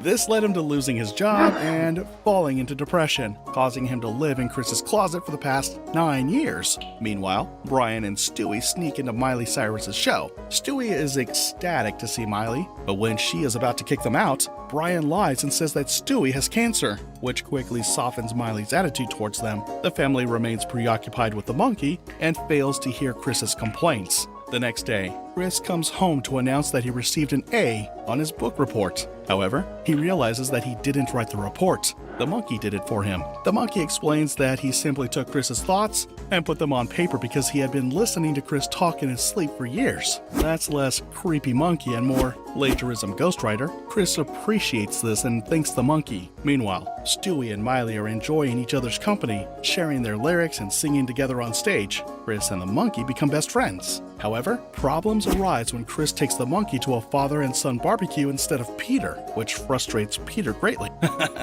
Chris shouts that Peter never takes him anywhere, never helps him with homework, and that Peter doesn't care about him. Only the monkey does. Upset, Chris runs to his room. At breakfast, tensions hang between Chris and Peter. Chris insists that Peter never makes time for him, and Peter retorts that apparently the stupid monkey is a better father than he is. They exchange insults and play pranks on each other. Meanwhile, Brian and Stewie discover that Miley is a robot. In an attempt to prove something, they accidentally program Miley to become violent. Lois and the monkey try to mend the rift between Chris and Peter. While they work on fixing their relationship, Brian and Stewie run by in panic as Miley is wreaking havoc in the city. Miley Cyrus, robot overlord? Guess we should have seen that coming from Wrecking Ball. The monkey attempts to stop her but ends up being grabbed by her and thrown off a building. Peter shoots at Miley, but now the monkey is hanging from the building about to fall. They manage to save him with the airplane. The monkey eventually moves into a new home, and before he leaves, the Griffins all thank him for his help. At number 1, the episode begins with the Griffins at the airport, getting ready to pick up Brian's gay cousin, Jasper. The family is excited to have him visit, as they enjoy having guests. However, Stewie causes chaos when he sneaks into a staff room and takes over for one of the workers. When Jasper finally arrives on his flight, he brings his partner, Ricardo, and the two meet the Griffins. Ugh, this idiot will fit in with our family as badly as Peter fit in with the Proclaimers. The next day, Chris arrives at school to hear an announcement about a new gold statue of a monkey, the origins of which are unknown. So that's where our tax dollars went. Well, that or Mayor West's karaoke machine fund. The announcement also reviews extreme budget cutbacks that accompany the statue's unveiling. Alyssa expresses her frustration to Chris about the waste of tax money spent on the gold monkey, and Chris feels excited that Alyssa is talking to him. Later, Jasper takes the family out for dinner and announces that he and Ricardo are getting married. At school, Chris asks Alyssa if she would like to hang out sometime, and she agrees. She invites him to the Young Republicans meeting, and Chris happily accepts the invitation. He goes through the initiation process for the club and gets accepted. Meanwhile, the community protests against the money wasted on the gold monkey statue. Brian decides to let Jasper and Ricardo have their wedding at their house without consulting Lois first. Lois expresses her discomfort with the idea of the wedding taking place in their home. Peter reassures her that it shouldn't matter that Jasper and Ricardo are gay. They deserve to get married. However, as they talk, breaking news interrupts them. The mayor has banned all gay marriages. Jasper is devastated by this news, and Brian vows to help his cousin by changing the mayor's mind. On the other hand, Chris has undergone a transformation, expressing his agreement with the mayor's decision. Oh, don't give me that young Republican crap, Chris. Brian starts a petition. Alyssa tells Chris to destroy the petition and she'll let him touch her boobs, because nothing says true love like bribing someone with anatomy lessons. Chris asks Alyssa whether that's a good thing and if he wants it. And Alyssa tells him that he definitely wants it. Lois visits a pastor to seek advice about her struggle to accept two men getting married. Unfortunately, she does not receive any helpful guidance. Afterward, Lois decides to leave with Stewie to stay with her grandma because she doesn't want to sign Brian's petition and does not support gay marriage. Meanwhile, Brian discovers Chris burning the petition. Chris tells him he's doing it so he can finally get to be with a woman. Brian stays up all day collecting another 10,000 signatures for a new petition. He rushes to the mayor's office just before the mayor is about to sign the ban. The mayor tells Brian that he will sign it anyway. And in a moment of desperation, Brian holds a gun to the mayor. The police and news reporters surround them. Lois sees Brian on the news and talks to her parents about the situation. However, she quickly realizes how brainwashed she has been. Lois had a change of heart faster than Peter changes TV channels during commercials.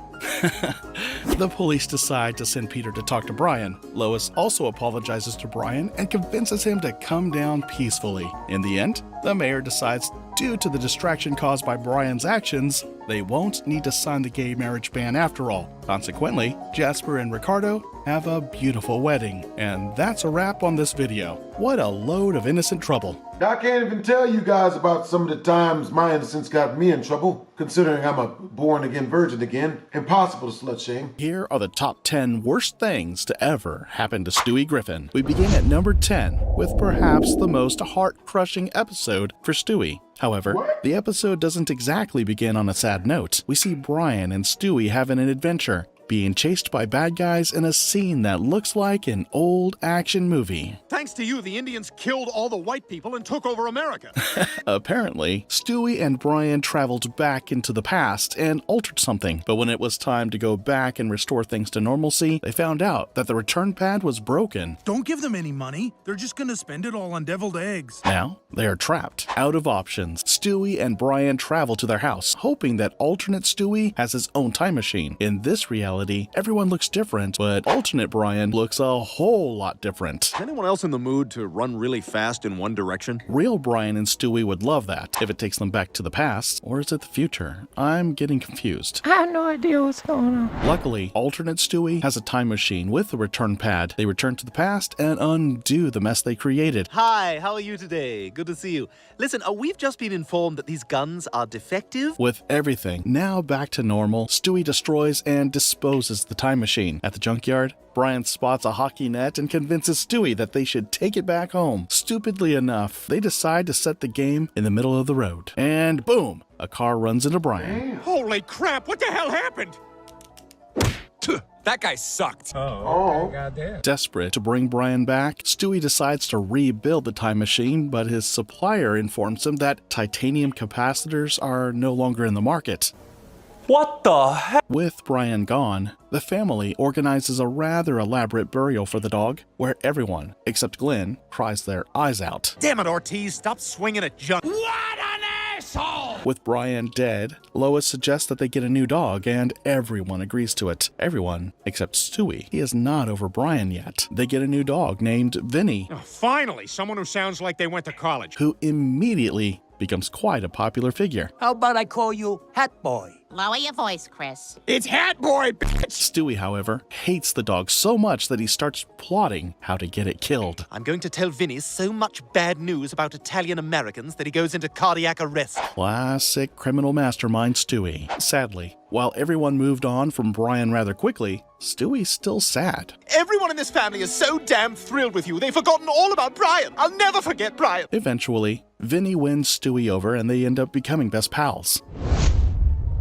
We move on now from a time-traveling episode to an episode that begins with Stewie in space. So, Stewie is in space and he is so bored that he starts complaining about missing his wife. Wait a second, when did Stewie grow up and get married? Strap yourself in.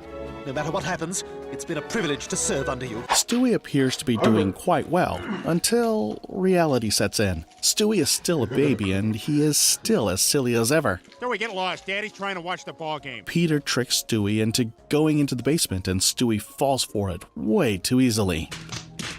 I used to think Stewie was smart. Down in the basement, Stewie discovers a script for a television show written by Brian and decides to bring it up the next day during breakfast. I had an idea for a script once. It's basically Jaws, except when the guys in the boat are going after Jaws, they look around and there's an even bigger Jaws, so the guys have to team up with Jaws to get bigger Jaws. Away from all the Jaws, Brian tries to get Lois to read his script, but from all indications, she isn't all that interested. Brian is, however, very persuasive, and Lois eventually reads the script, and surprisingly, she loves it so much that she even suggests that they put it on TV. Wow, Brian, you must feel like Hitler did after he wrote Mein Kampf. Oh.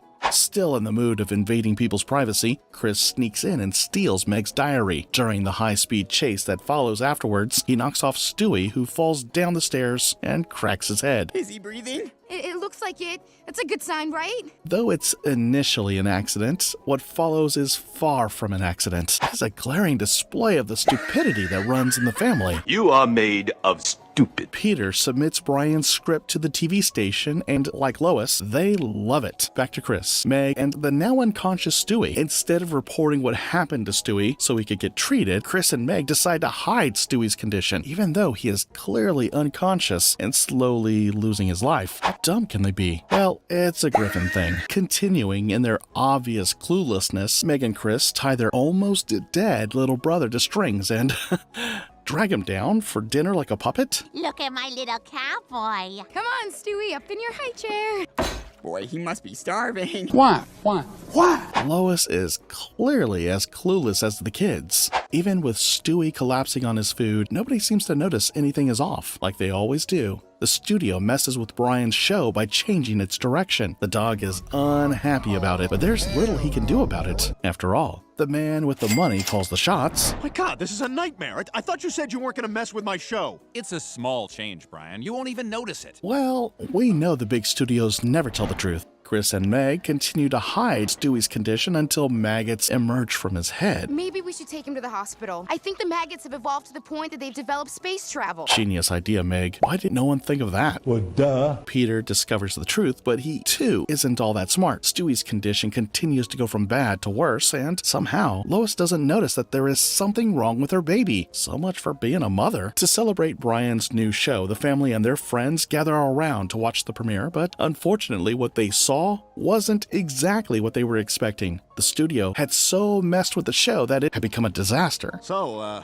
what'd you guys think? Not the worst thing in the world, right? Time for bed, Stewie. At this point, he might as well be dead. Following an honest conversation with Lois, Brian decides that he has had enough. He is so disappointed by the direction of his TV show and quits. I've had enough.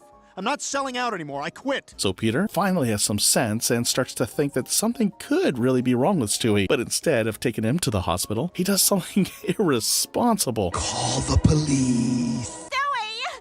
Oh, God, what have I done? Looks like you ran over him, Lois. What an asshole! If you thought Chris was silly, wait until you hear Lois's suggestion. Peter, we have to cover this up. What? Find a way to pin this on someone else. What the fuck? Oh dear. Could the Griffins get any more dumb? To the next one. We catch up with Stewie checking his bets. Wait a second. Stewie is still a baby and it's illegal for babies to gamble. Well, maybe not in Family Guy. Stewie and Brian then go ahead to place what was supposed to be a friendly wager. You've got Carol Channing, the actress, beating Mike Tyson, the boxer. Hell, give me $50 on Tyson. Who bets on an actress to defeat Mike Tyson in a boxing match? Absolutely nobody! Surprisingly, Stewie wins on the bet as Channing defeats Tyson. You know, Mike Tyson once beat up his wife. If only Carol was his wife. Let's not dwell on this absurdity for too long. Lois returns home with a piece of mail informing Peter that his 25th high school reunion is scheduled for the weekend, but Peter is reluctant to attend. At the Drunken Clam, Peter informs his friends that he won't be attending the reunion because it would make him feel like a failure. But to encourage Peter, Joe informs Peter that everyone lies about how well they are doing at such reunions. Wait a second, Joe. That's a great idea. Boy, imagine what it would be like to be a big shot. To impress his old classmates, Peter shows up at the reunion dressed in a spacesuit while claiming to be a secret agent, astronaut, millionaire. Peter should have gone for something more believable. The whole thing sounds ridiculous. On winning the bet, we see a side of Stewie we didn't know existed. Stewie asks Brian for his money, but the dog is hesitant to pay, so Stewie gives him a deadline. Huh? Yeah, 24 hours. Why? What happens in 24 hours? 24 hours later, Stewie goes to ask for his money, but Brian pleads for an extension. But Stewie is having none of it. He immediately attacks Brian with a mug and beats him mercilessly. Yeah, it feels so good, does it? That's what happens, man. Didn't know Stewie could be this mean. Such brutality. Coincidentally, Tom Brady attends the reunion where, as expected, Peter gets found out. So much for being an astronaut millionaire. After watching an embarrassed Peter run to the bathroom to throw up, Tom decides that Peter would make a great football player. Peter, that was amazing. I've never seen a guy your size who could move like that. Great scouting. Thanks to Tom, Peter gets signed to the New England Patriots. And I want to thank the devil, too, because that's why God's there. You know, if it weren't for the devil, God would probably go insane, blow his brains out from boredom.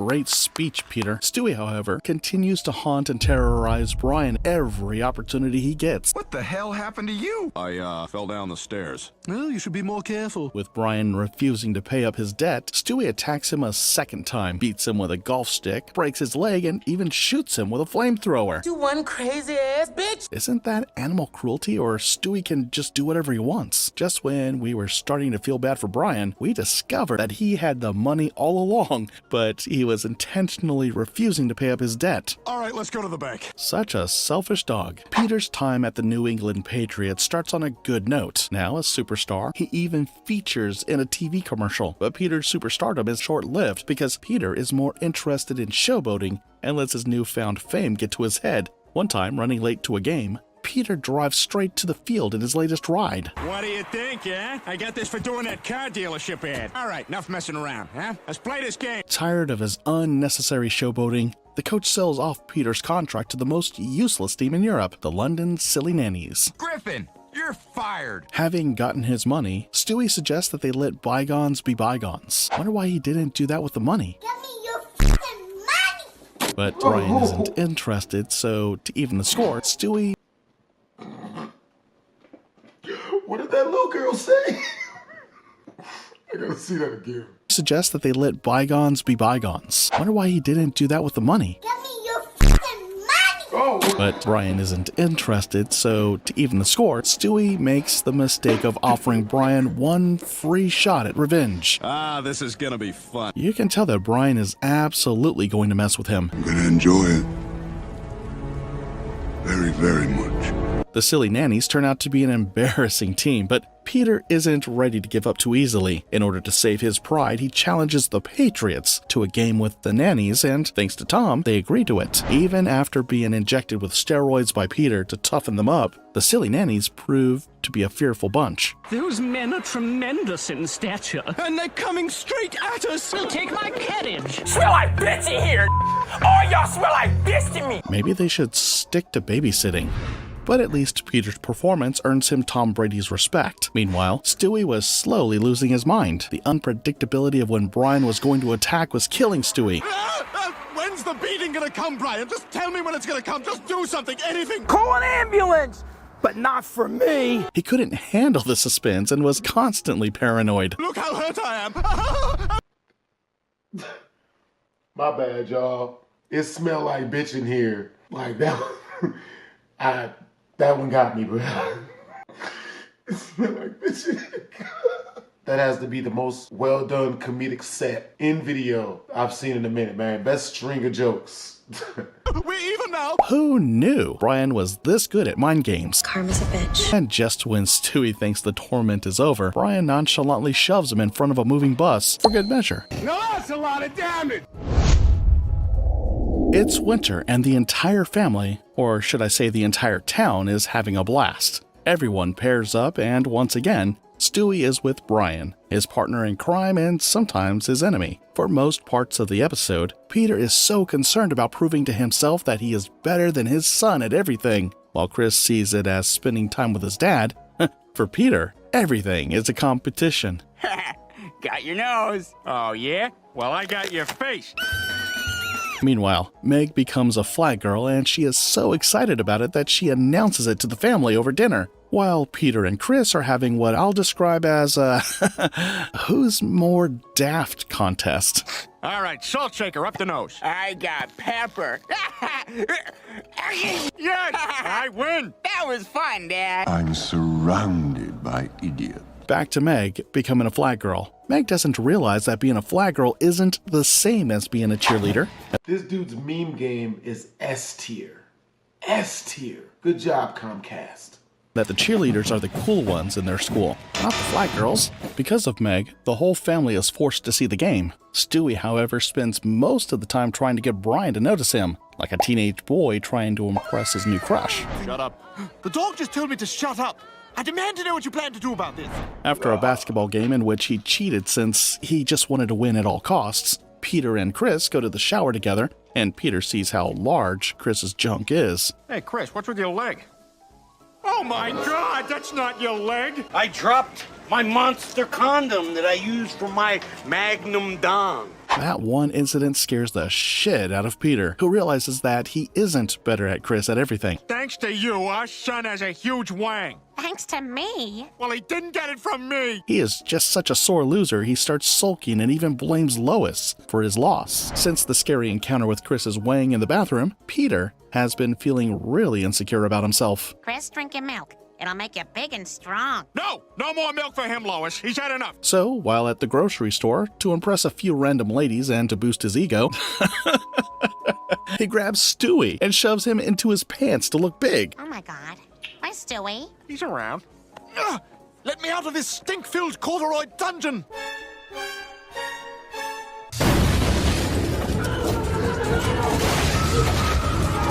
It's okay. He's outside the underwear.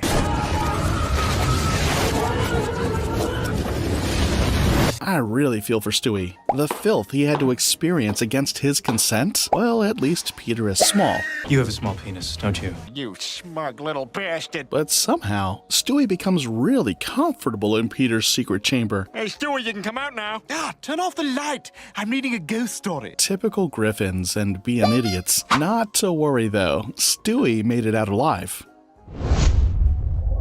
So this time around, Peter's off to play golf with the guys and he carries Stewie along because Lois asked him to watch over the baby. Oh, you're a worse parent than Britney Spears. Peter himself needs babysitting, so Stewie isn't exactly in the safest of hands. At the end of his golfing adventure, Peter returns home with Stewie looking exhausted and sunburned. Lois, on noticing this, complains about how irresponsible Peter is to take a baby under the sun with no sunscreen. She should know Peter isn't the type you can trust with a task, but Stewie isn't exactly bothered because he loves his new look. In fact, he loves it so much that he starts spending most of his time under the sun trying to improve his tan. Stewie, what are you doing? Just getting my bronze on, baby. Hey, what do you think of my recumbent tan pose? Now obsessed with the summer vibe and tanning, Stewie goes from drawing a pencil mustache to throwing an all-white party in the backyard. It doesn't matter, Brian. I'm tan. Hey, Brian, look at my tan walk. To maintain and improve his tan, Stewie gets a tan bed, but just before going in, he mocks Brian for being too white and tells him to wake him up in 15 minutes. So you wouldn't know that because you're white as a ghost. That's racist. Unfortunately for Stewie, Brian falls asleep, only to wake up 6 hours later to find Stewie completely cooked. Get the lotion! Put the lotion on me! I'm tempted to say that serves him right. After the horrifying tan bed incident, Stewie abandons his tanning obsession, only to find a mole on his skin. Petrified that it could be cancer, he visits the hospital. A few days? I could be dead by then. Well, Stewie, that's not exactly how it works. That's not how it works. That's not how any of this works. Convinced that he has only a week to live, Stewie makes a list of all the things he would love to do before he dies and asks Brian to help him out with them. Oh, squiggly line in my eye fluid. I see you there, lurking on the periphery of my vision. Fortunately for Stewie, the doctor calls to inform him that he doesn't have cancer. You don't have cancer, you're gonna be fine. Really? Oh, thank God! Oh, thank God! Let's see what you've got so far. You are just the worst type of person. Peter's devout Catholic father Francis, who doesn't seem to approve of Lois, visits the family and unsurprisingly, he requests that Lois doesn't join in at the table for the family dinner. Peter, I cooked the damn dinner. That's a goddamn shame. Who doesn't know that? Francis just doesn't care. I don't give a shit. So Lois is forced to sit with Stewie at the kids' table. I'm just saying, 70s boobs were different, I don't know. He's right, you know. Not exactly the kind of conversation a mother and her toddler should be having. During dinner, Francis demands to know when Stewie was going to be baptized. You really think that splashing magic water on Stewie will keep him out of hell? What's that kind of talk or you'll get your heathen head smacked? As expected, Lois isn't happy about Francis trying to force his religious views on the family, so she talks to Peter into confronting his dad about it, as if Peter is capable of confronting his father. Well, instead of Peter standing his ground like a man, he makes matters worse. If we get Stewie baptized, you and all other old people have to acknowledge and be aware that there's crap in the corners of your mouth. Good negotiating, Peter. Now Francis is gonna stop forcing his Christian views on you. Right? Wrong. At the church, the priest informs them that the baptism isn't going to hold because the available holy water is tainted. But Francis is so stubborn that he decides to baptize Stewie all by himself. and the tainted holy water makes Stewie sick. Don't take me to a black doctor. Oh no. The doctor confirms that Stewie's sickness is due to his exposure to tainted holy water. Still trying to force her husband to man up to his father, Lois advises him to choose his own religion. Of course. You're a grown man. You can pick any religion you want. Trust Peter to take his absurdity to the max. Lois, I took your advice and picked a new religion. I'm gonna be a Mormon, nailing a different wife every night. Peter should have just asked her for permission to sleep around. Due to his ailment, Stewie has to be quarantined in a plastic bubble. Now remember, kids, don't touch Stewie. He's not allowed to have any human contact. Stewie is always tormenting Brian, so now that he is sick, it's his turn to oppress him as much as he can. Brian, will you carry me upstairs? I want to look at my toys. We all know Stewie would do the same or probably even worse. Stewie spends the entire episode quarantined. Lois even has the genius idea to change his bubble for a better one. Now Brian has enough opportunity to make Stewie's life miserable. Oh, you think you're so funny. Well, as soon as I figure out where I am, you're dead, Brian! And speaking of Brian intentionally hurting Stewie, this time he actually gets him killed. I beg your pardon? Brian convinces the family to attend Quahog Gay Pride, where Brian wins a ticket to see Celine Dion. Being the good friend that he is, Brian asks Stewie to accompany him on his trip, and Stewie jumps right at it. But instead of using a plane, Stewie convinces Brian to try out his latest invention. Why fly when we can get there instantly? Turns out scientist Stewie is back, this time with a teleportation device he believes can take anyone, anywhere in the world in a heartbeat. Oh, Stewie, that's incredible. Wish it was that easy. One blinding flash later and nothing. Well, that was anticlimactic. They're still standing right where they started. So looking thoroughly unimpressed, they head to the airport, completely clueless that the machine actually created a duplicate of Brian and Stewie, who are instantly teleported to Vegas, leaving the cloned Stewie and Brian with good luck and having the time of their lives, while the originals are left with bad luck, completely frustrated. Hi, we're checking in, Griffin. I do have a griffin here, but that room was checked into hours ago. To make things even worse, Stewie gambles away all of Brian's money. I was on my way to get ice cream, and I passed a roulette table, and I put it all on 16. Never knew roulette tables called people's names. It's so bad that Brian can't call for help because he secretly took money from Lois for the trip. They make it to the venue only to discover that the ticket has already been used by someone else. Unknown to them, alternate Stewie and Brian are already inside. Oh, this trip has been a disaster. Desperate for money, they accept a job to help a man sell his condo. Only that Stewie has to disguise as a woman. Well, they end up doing a terrible job at it. I'm not 100% sure what we're doing anymore. Now, out of options, they borrow money from a loan shark and head back to the casino hoping to get lucky. But once again, they end up losing it all. Oh crap, we're screwed! While on the flip side, alternate versions of Stewie and Brian are literally swimming in money. I'll give you $1,000. Pay him to beat up Rita Rudner. But in a stroke of fortune, or perhaps misfortune, they switch bags. Meanwhile, the other version of them gets mistaken for those who borrow the money. You bastards think you could just borrow a bunch of money from a loan shark and then waste it on tacky suits? This has to be a case of mistaken identity, or is it? I'm not really sure anymore. Sadly, since they are unable to pay the money they actually didn't borrow, Stewie gets shot. You son of a bitch. Ah, Stewie! Thankfully, there's another Stewie around, so no harm done. Unaware that they are now rich, the original Stewie and Brian contemplate suicide. Brian, we're dead no matter what. At least this way it'll be quick and clean. Eventually, Stewie tricks Brian into dying alone. I didn't really think we were gonna do it! Brian should have learned not to trust Stewie by now. Turns out that we are left with Brian and Stewie while Brian and Stewie are also dead. Now this is becoming a little bit too confusing. Shortly after Brian's death, Stewie finds out that their backpack is actually loaded with cash. Hide the money, y'all! There's poor people around! While trying to purchase a ticket back home, Stewie and Brian stumble on each other. Original Stewie learns that his teleportation machine worked, but not exactly the way he wanted it to work. Where's the other me? What? Where is the Stewie you came with? Wow, what a ride. Lois goes grocery shopping with Chris, Stewie, and Brian. A woman mistakes Stewie for a girl and he becomes upset. Did she just think I was a girl? Following the supermarket incident, Stewie begins doing the most to prove that he is a man and not a girl. Only the most manly thing ever. 2 boy names. doubly masculine. More than just dressing up as a man, Stewie decides to play American football, ignoring Brian's original warnings that he was too little to play. Yeah, football, boy stuff. Brian tries to drag Stewie out of the field, but when Tyler's mom makes fun of Stewie, he immediately has a change of mind. You know what, Stewie? Get the hell out on that field. And if you see that Tyler, take his knee out. This is big brain time. At first, the coach wouldn't play Stewie because he is too little, but Brian insists that he throws him into the game. Now, it's all for Brian's ego. He just wants to prove a point. Come on, Stewie, give your dog something to post on Facebook. As you must have already predicted, it didn't end well for Stewie. And nobody's blocking.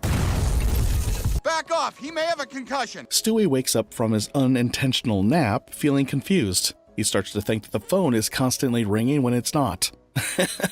We all know it's ringing. It's his brain. So while Brian is being all analytical about the whole situation, Chris whacks Stewie on the head and puts him back to sleep. Chris, are you crazy? Shh, let's just let him sleep this off. Look how peaceful he is. To jail! Chris's absurd solution doesn't do the trick as Stewie ends up in the hospital where Brian apologizes to him. Stewie, on the other hand, has already accepted the fact that he wasn't ever going to be a man. Now you're a male! But when the coach shows up at the hospital and calls him a tough guy, Stewie starts to think that maybe he could be a man after all. How about that?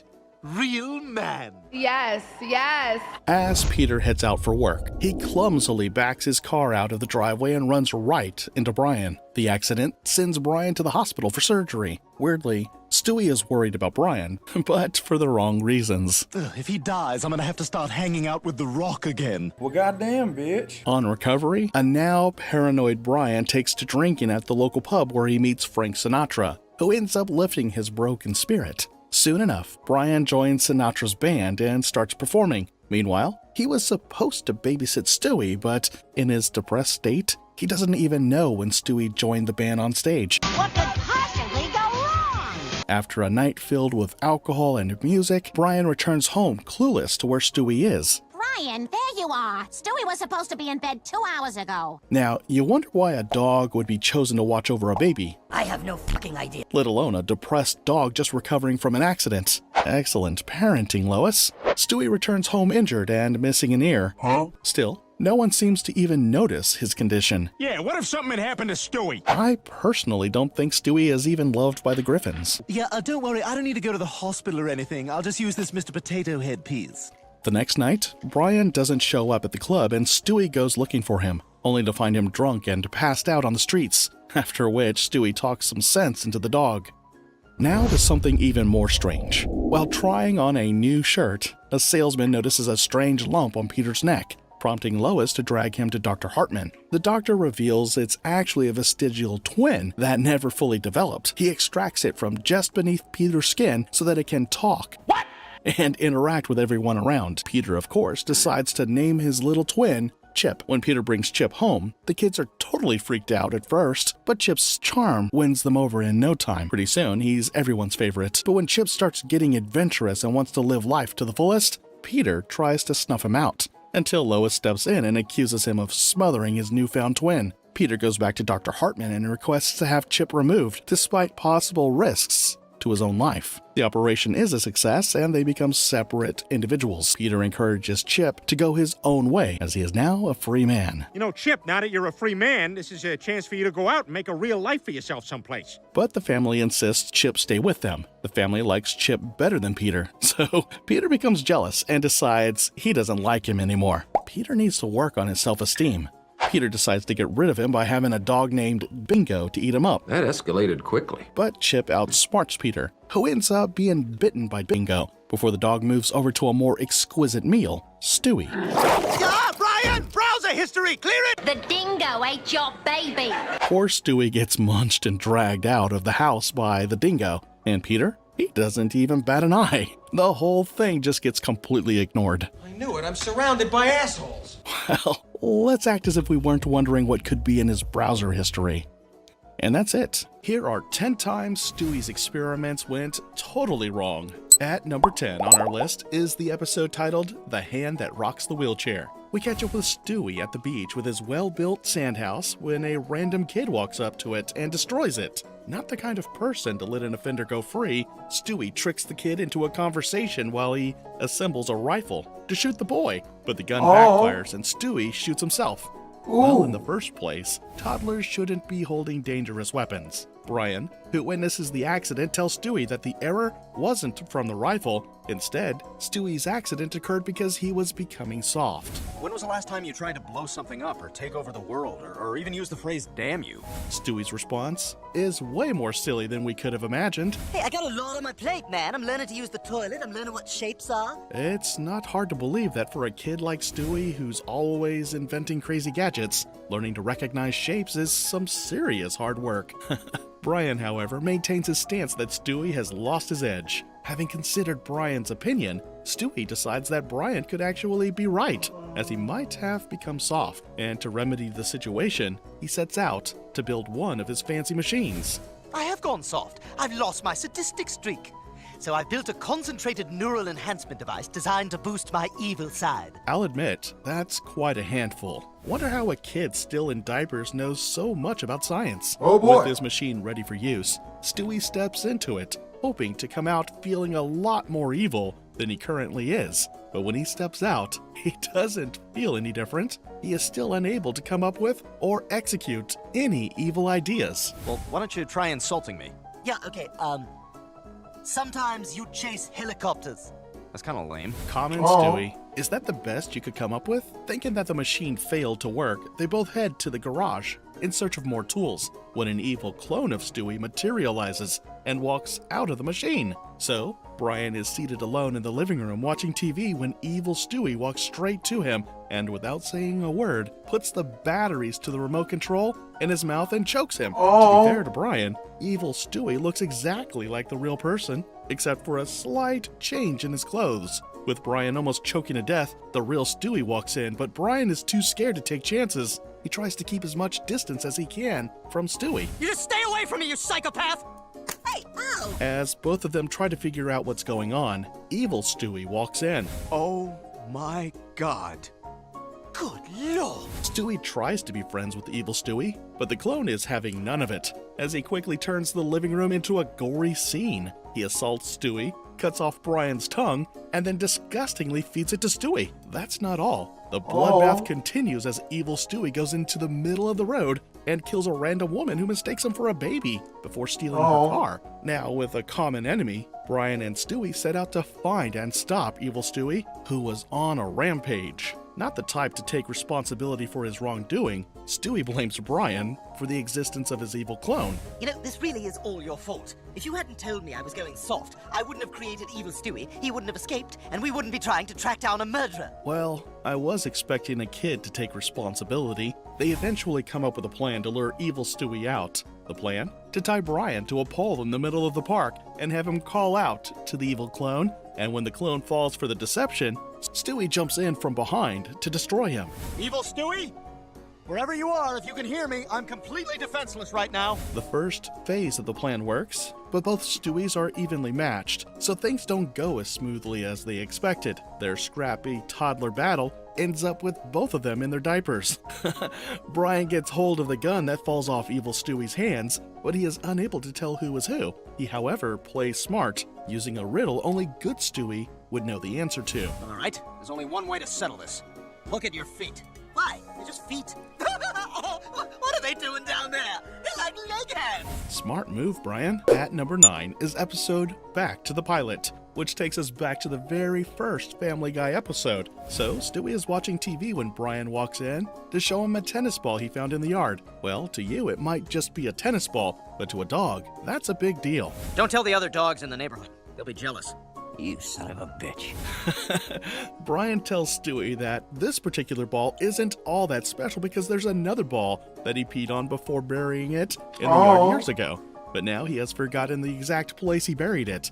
Stewie, who is willing to help Brian, asks the dog if he can recall the exact date where he buried the ball. I remember the exact day, January 31st, 1999. Didn't know dogs had such an impressive memory. Now aware of the date, Stewie decides that the best way to help Brian is for both of them to time travel back to the day Brian buried the ball. After a rather prolonged light flashing, they find themselves in the past. Excited to be back, Stewie and Brian take out time to spy at the younger versions of themselves through the window. Brian then rushes over to the spot where he buried the ball, but Stewie stops him from picking it up. Brian, there's one rule of time travel, and that is, do not alter the past in any way or the consequences could be dire. Can't believe I'm taking notes from a toddler in diapers.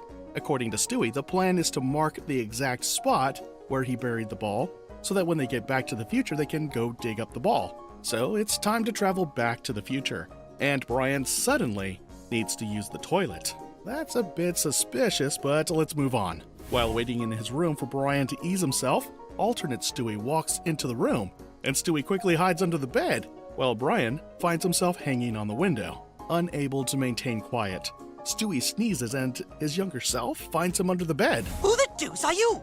Well, I'm you. You look like me, but that's utterly impossible. Guess young Stewie was yet to start messing with time travel.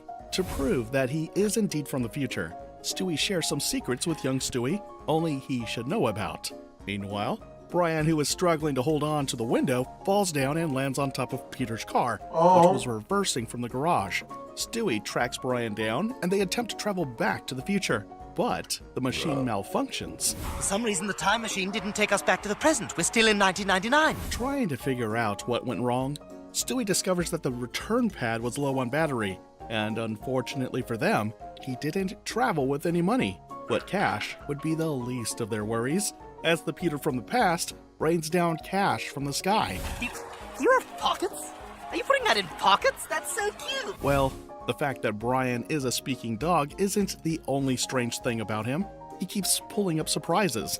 They quickly grab as much money as they can before hurriedly teleporting after being chased by Peter's blimp. Yet to fix their battery problems, they once again end up in an unplanned location. This time, the entire family is in court with Peter on trial for welfare fraud. They finally get their much-needed batteries and travel back to the present, where Lois informs them that Brian is about to be made a national hero with a statue to be unveiled in his honor. Stewie finds out that Brian told his younger self about 9/11, and the young dog prevented the attack. Brian, you shouldn't have done that. Who knows what unforeseen consequences are awaiting us? Saddam Hussein could be president. Mexico could be the world's dominant superpower. Cookie Monster could have invented Facebook. I don't think that Cookie Monster inventing Facebook is really such a bad thing. Plus, Brian could have thought preventing 9/11 was a great service to humanity, although part of the reason he did it was to be famous. Brian and Stewie make it to the living room just in time to witness the news of Brian's heroics being read. Stewie's still convinced that Brian's actions, which saved 3,000 lives, would have consequences. And as predicted, the next item on the news confirms his fear. 9 southern states have declared that they are seceding from the United States. The announcement came from former President George W. Bush. Turns out Stewie was right all along. Thanks to Brian's needless heroism, the United States ends up in civil war. See, Brian? This is exactly what I was talking about. Brian tries to justify his actions by predicting that 5 years from now, the world will be a much better place, thanks to what he did. But Stewie disagrees. To prove Brian wrong, Stewie challenges him that they should go 5 years into the future to find out. Back once again inside the time machine, they travel 5 years into the future where everything looks different. Wow, this is the future? Everything looks slicker. All thanks to better animation. And just like Stewie predicted, things had become worse. Brian, you might want to look outside. Oh my God! Seeing the devastating consequences of Brian's actions, they decide to travel back to the past to undo everything. The plan is to warn Brian from the future not to tell young Brian about 9/11. I know it's all very confusing and makes no real sense. My God, Brian, what the hell? We've been here 2 minutes and already you've destroyed America.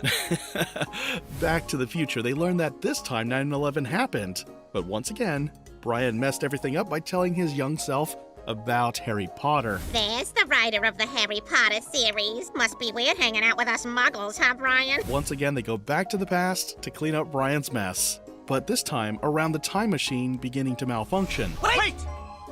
Who the devil are you? We're from the future. So are we. We're from the further future. We came to stop you. Why? What they did actually turns out to be damage-free. It's what you're about to do, stopping them, that causes utter bedlam. Well, in a scene of pure madness, more and more versions of Brian and Stewie continue to arrive, until there are so many Brians and Stewies they could fill up a stadium. After a vote to decide if they should prevent 9/11 or not, which ends up in the majority voting in favor of letting 9/11 happen, the lead, Stewie, instructs them all to get into their individual time machines and head back to wherever they came from. Just go back to where you came from and stay there! Everything turns back to normalcy, only that Brian is left nursing a leg injury. Well, I think Brian deserves it. Number 8 on our list is the episode titled The Story on Page 1. The episode begins with the Griffins at Brown University, where Meg is seeking admission. Well, while the grown folks, that is Peter, Lois, and Meg, are going through the whole official bureaucracy, Chris, Stewie, and Brian take a walk around the school premises.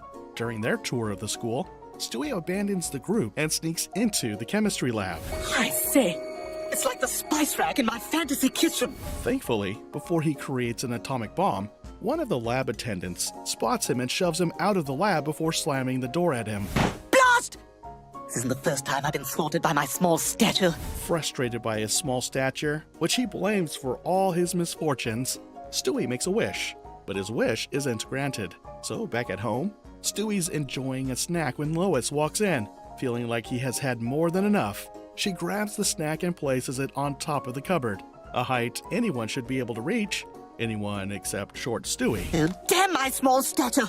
If I were big, oh, just think where I would be. Chris, however, comes to Stewie's rescue, but in that moment, Stewie has an idea. I see. Here's the solution to my troubles. So to solve his small stature problem, Stewie builds a mind control device which he implants at the back of Chris's head. Voice test.